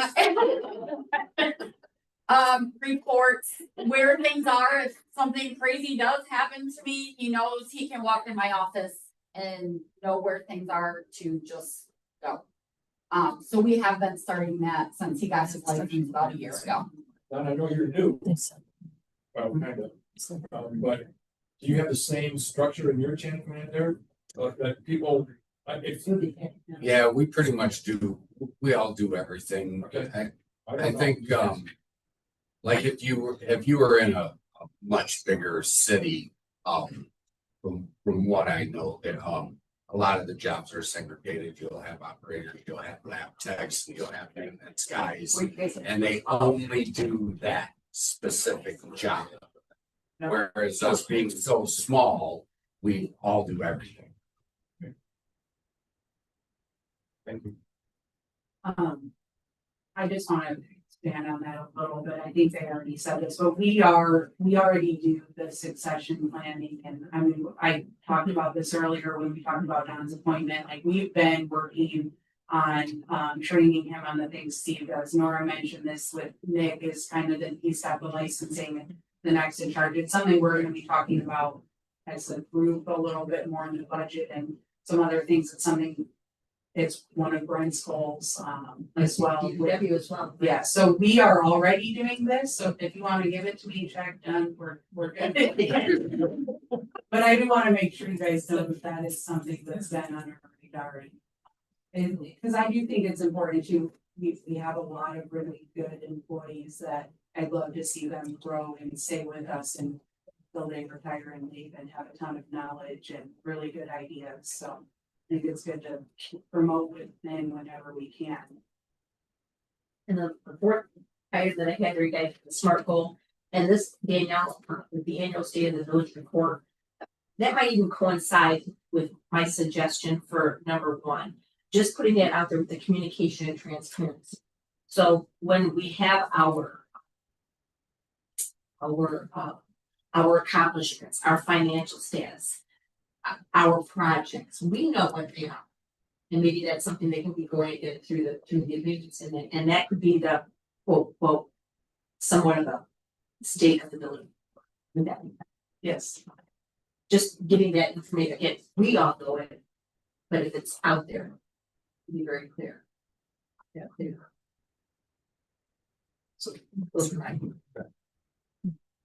Anyone really want to discuss their goals? So really, I mean, like Danny alluded to, they are kind of repetitions in some sort of way. So again, continuing the transparency, communication with village residents, getting the information out there. Obviously, that's their goal, especially in terms of budgets and water, sewer, utilities, et cetera, that kind of thing. Just let them know where their tax money is going, how it's being spent. Making factual information is more important, more accurate than feelings someone.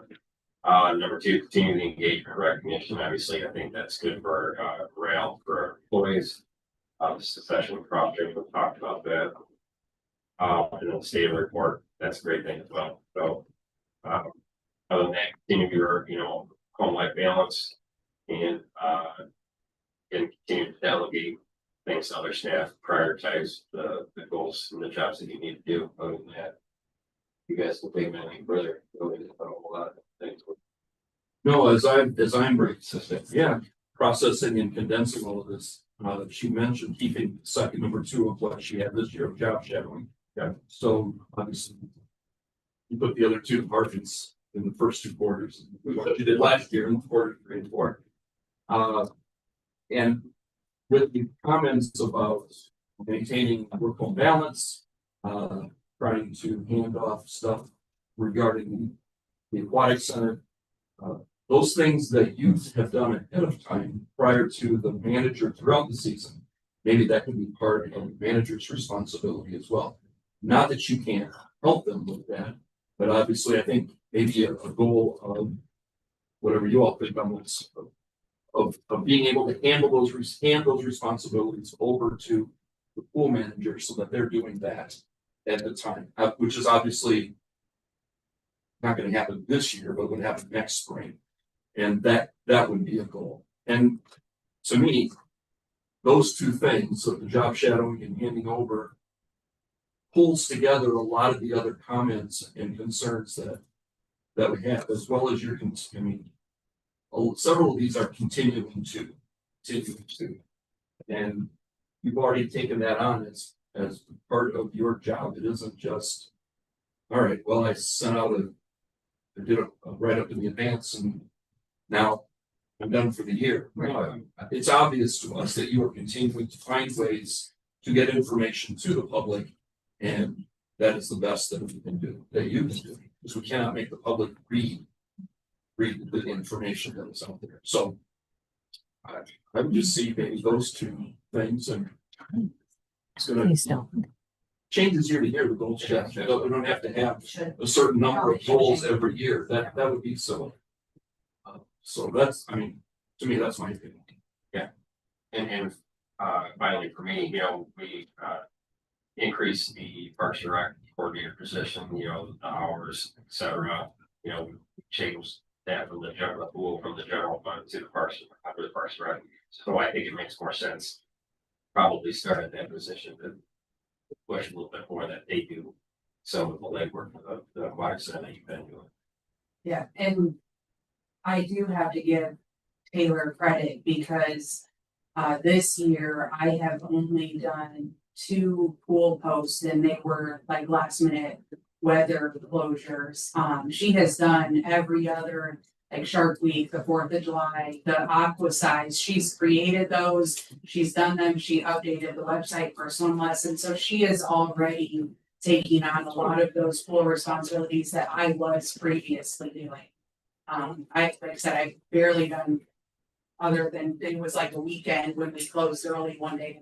I wasn't gonna call her when I could get it quickly, but so there are some things that I believe started working on changing. Were you writing those down as we were going? I got those and consolidate. Yeah, I So believe, we're gonna see what- yes, I agree with that. Obviously approve for goals later on, if you consolidate somebody, we would just technically, I guess, approve that, her consolidate numbers and comments. If you want to move forward with that for the year. Yeah, I can consolidate these. made a few notes and then I'll send them to you guys. So please look at them and let me know if you have changes and I can bring those back for official approval at the next meeting. That work really tight up, but. And if we want to keep them in the same smart format, that's fine. That way, it's a lot easier for us to comment on those individual components if we need to make wording changes, so that's not redundant. Overload.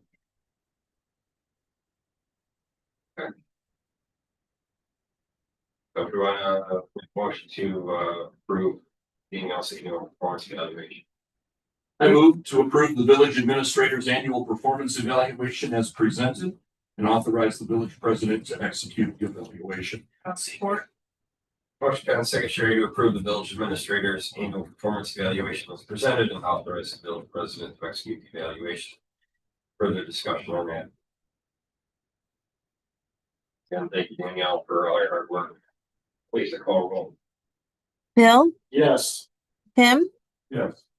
Gwen, Yes. Eric, Yes. Jerry, Ken, Yes. Mike. Carries. All right, moving on to the reports. Danielle. You got yours. How much unless you have a question? Question for Danielle. Right. Terry, treasurer. Just want to make sure that everybody knows that tax bills were mailed out. If you have not received your tax bills, please contact us for the village. And also water bills are due. So make sure you get your water bills paid. And that's all I really have. Do you have any questions for me? Thanks for the tax bill. Right. Sorry. And I think that's a good thing, again, that people are probably questioning why they're getting it, they escrow, et cetera, but I think it's good to just to see the property owners as well as whatever lien holders receive that, that information. So you're probably getting some phone calls on that, questions on that or not yet. No, we haven't. No, we did that last year, so I think last year we had quite a few, and I think now they kind of know. And if it's escrowed, it should say informational copy or informational only, do not pay, or something like that. I don't remember the exact verbiage, but. Thanks, Carrie. Yeah. Moving on, council discussion. Got one on list here. Housing tip updates, council consideration, Danielle, that was regarding the water lines. Need that stuff for post subdivision. I put this under, I was having a hard time where to put this, so I put it under council discussion because I don't necessarily need a motion from council, unless you so choose, obviously. But Edwin Allen reached out to me. They've been working on that development over there between Charity, Gibson, and Depot. They had come and presented you guys about housing tip, and at that time you guys said you were interested, go forward and get information. So they did reach out last week wanting to know if the village would be willing to pay for water main, specifically upgrades on Gibson and Cherry. That water main is 4 inches, and in order to support a development of that currently vacant property, they would need to be able to connect to a larger water main there. So I'm just trying to gauge, they're trying to evaluate if this project is going to be feasible and if they should proceed. So I think they're just looking to see if that's something that we would be willing to do so that they kind of know if that's something they would have to budget or if that makes the project not feasible for them or kind of what their next steps are. Do we have an idea of the cost, Danielle? Am I missing something here? They did, yes, it should be attached to the agenda. It's on page. My ear. 175. Yes, thank you. My ear. That's okay. That is prepared by them, so I don't know, I'm not saying it's wrong, I just want to make sure that they did provide that cost. There is that cost, I think it's 500 some. 512,000. Yes, thank you. I guess alluding to that, obviously, the more we build, the more tax base we get, the more residents we get, fill in that area, which is a good spot for more residential in our village. That helps offset other costs. But on top of that, we haven't done a real street replacement project since I began. 2003, we did the Franklin Street et cetera project. That project's now paid off, which we funded. Cherry Street is old infrastructure. There's no curb and gutter, et cetera. It may be the time to really say, okay, this is something that's been in the radar of the village. And coinciding with this project, it would make sense to do a full rebuild of that block between Gibson and Depot. So whether we do all the infrastructure, we do the storm sewer, we do curb gutter, et cetera, it may be the time to do it. And it's a win-win, I think, across the board by them investing their infrastructure in as well and get more homes in that area. So potentially the way I would see it is we talk to our engineers and say, get us very generic cost estimate. What would it cost to do a full curb gutter road and utility rebuild of that stretch? And then we're killing two birds with one stone. And just bond it out, pay it off over 15, 20 years like we did the last project we did for sewer separation.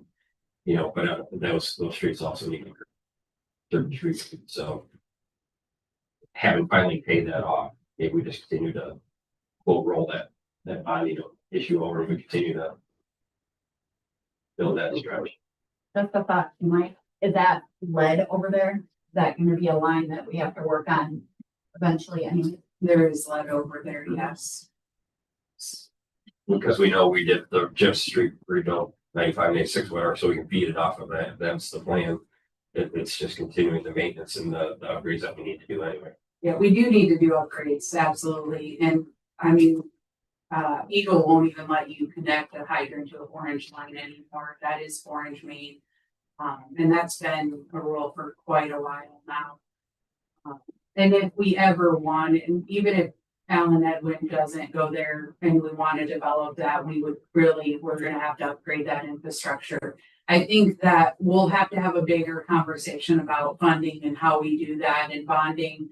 We did just go for a water loan for the lead service line replacement project. Which unofficially we were awarded that and a small grant.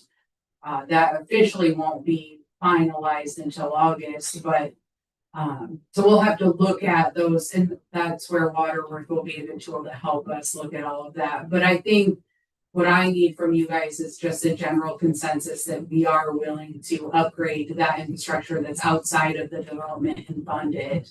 I can certainly have a discussion too with our engineers, what the cost would be to design all of that too, and get back to you on that.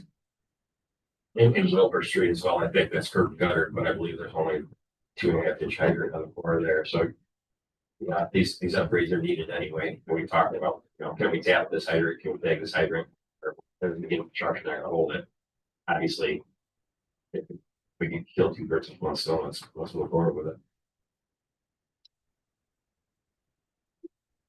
Thank you for. Yeah, I'm with that. My only concern is going back to the initial part where Alan Edward came and talked with us and the cost of the home. I'm having an issue with that. I'm not saying it's right. I'm not saying it's wrong. I just question the amount for the rental. Just seems like that's outside our reach. But I don't do that either. This is what they do. And if they think they can do that, that's great. It just sounds very challenging to me. Yeah. And you absolutely do have some saying that again. Affordable living, blue collar. You hit the word of, For our affordable. type of resident, Yeah. absolutely. Yeah. That's Affordable for that's our resident. unaffordable stuff. So Yeah. yes, and that's one of our goals is to bring in. Affordable housing. Yes. And that's where I question the $2,200 rental. And my thought was if they can pay that. I don't know, Danielle, if that company can be sure they understood when they came, but it's that keyword affordable. Right. Is what And it's just the sell on it because again, all those homes are sold over in Kingsbury too, which is kind of a surprise to me, but I would. we want to support, we want to bring in the residents that we can and grow those that already live here. But those are homes that sold, Mhm. correct? Mhm. That's my only comment I want to say. And I know that, Tecumseh, I previously shared with you guys Tecumseh for the housing tip specifically with Alan Edwin. I told you the number of houses and I don't remember what it is. I would like to talk to Brett and see how things are going over there. I wanted to this month at our managers meeting, but I did not make that meeting. So I'll connect with him and just touch base, because they have started selling some of those homes over there and or renting. I don't know how exactly they made up that. I think it was 17 rentals in Tecumseh. Again, I'm going off memory, so don't quote me on the numbers. And I want to say it was 37 builds or 47, I don't know, something like that. So I can let you guys know, but they do have, I also think that's high. I could not afford to pay that or buy one of the new houses, but they have a model that works. I mean, they're doing it all over. And I don't think they continue if it did. So I don't know. My notes had 46 units over at Tecumseh. Thank you. I knew it was somewhere. I don't remember exactly. And then a certain portion has to be the rental. And then the cons, obviously, Tecumseh, this is the first time reinventing the wheel here, so see how they feel about, is it for the greater good of the community in Tecumseh, would be the greater good for us to I know allow that to go through. I talked to Brett over there, kind of when they first did this, and Tecumseh was really excited and feeling optimistic. I would like to kind of just revisit or check in with them and be like, hey, now that houses are starting to go up, are you still feeling the same way? And, see how things are going over there. Because we can tweak it, we can probably control some of the give and take on it.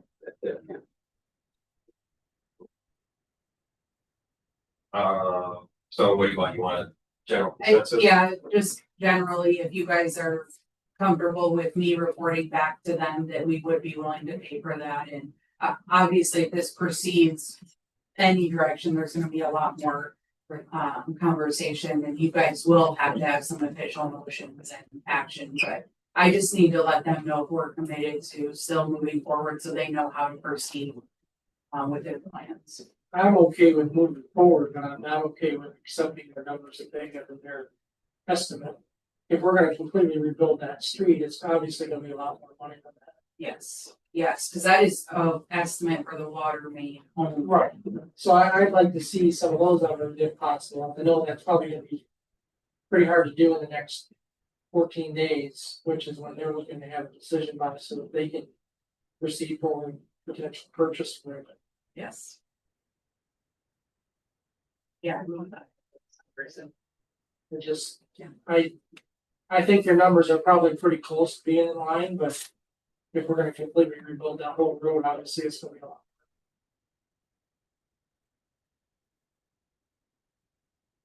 I'm okay with moving forward. Yeah. That's what I'm saying.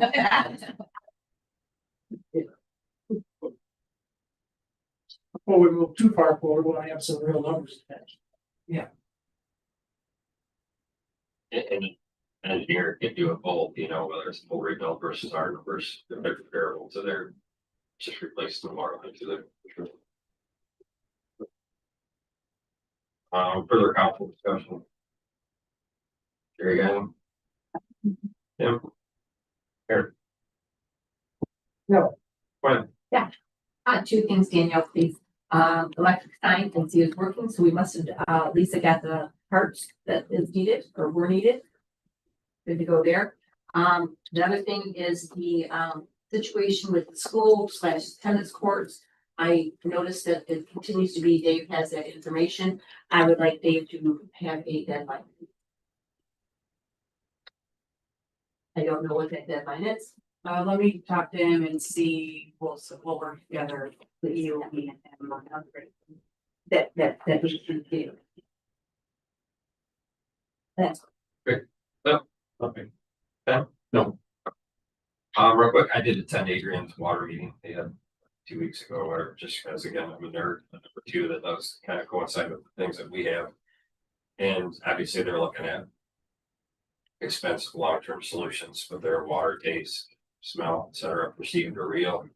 Again, Danielle's working with Nora, but again, I have to say it again, sorry, chief. $20 probably from the hands. But just knowing, what kind of infrastructure improvements we gotta do. What is down the line for us. I like to say, Adrian flushes today, we drink, or what Adrian flushes today, we drink tomorrow. So we're all in the same boat. What Adrian flushes today, we drink tomorrow. Yeah. But these are very costly improvements. I know getting information out there, transparent, et cetera. Think people think, oh, let's not do the tunnel, or let's just, it's easy to pay for stuff or write grants. That's not always true.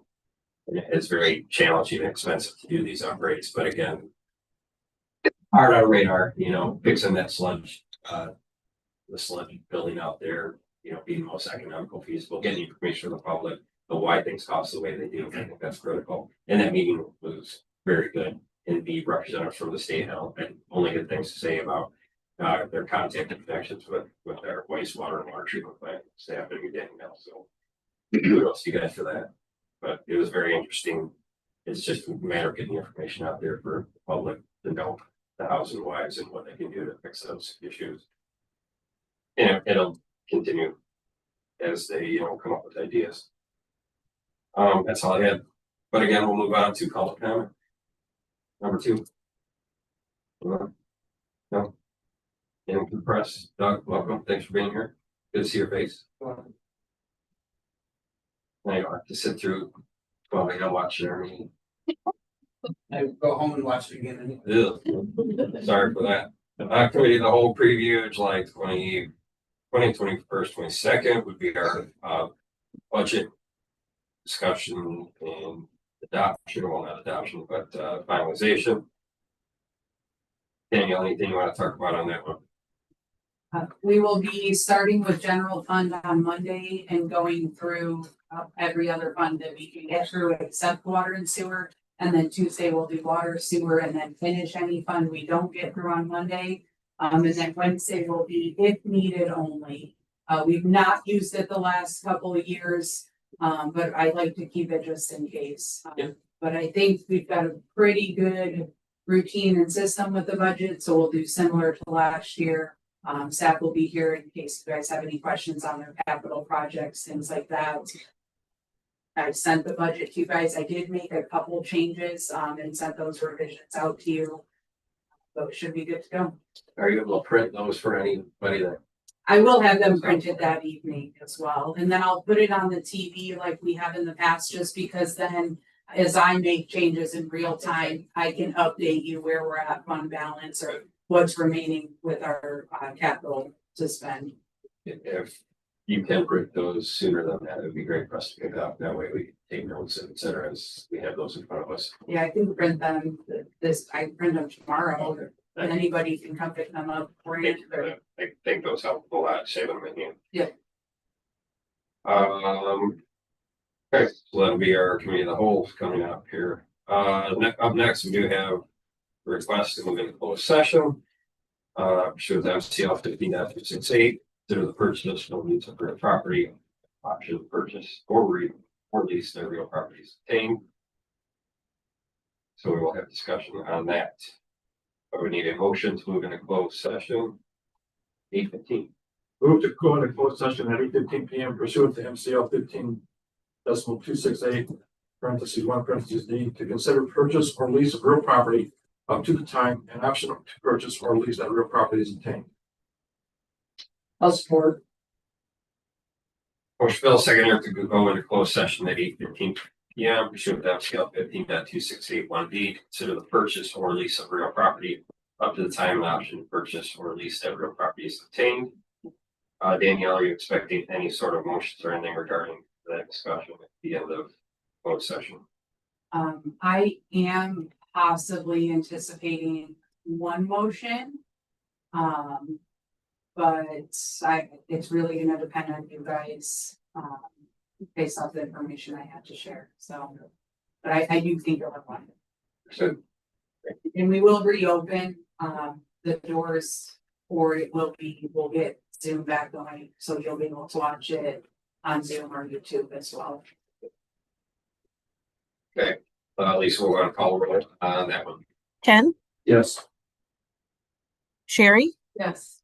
Tim, Gwen, Eric, Yes. Bill, Yes. Mike.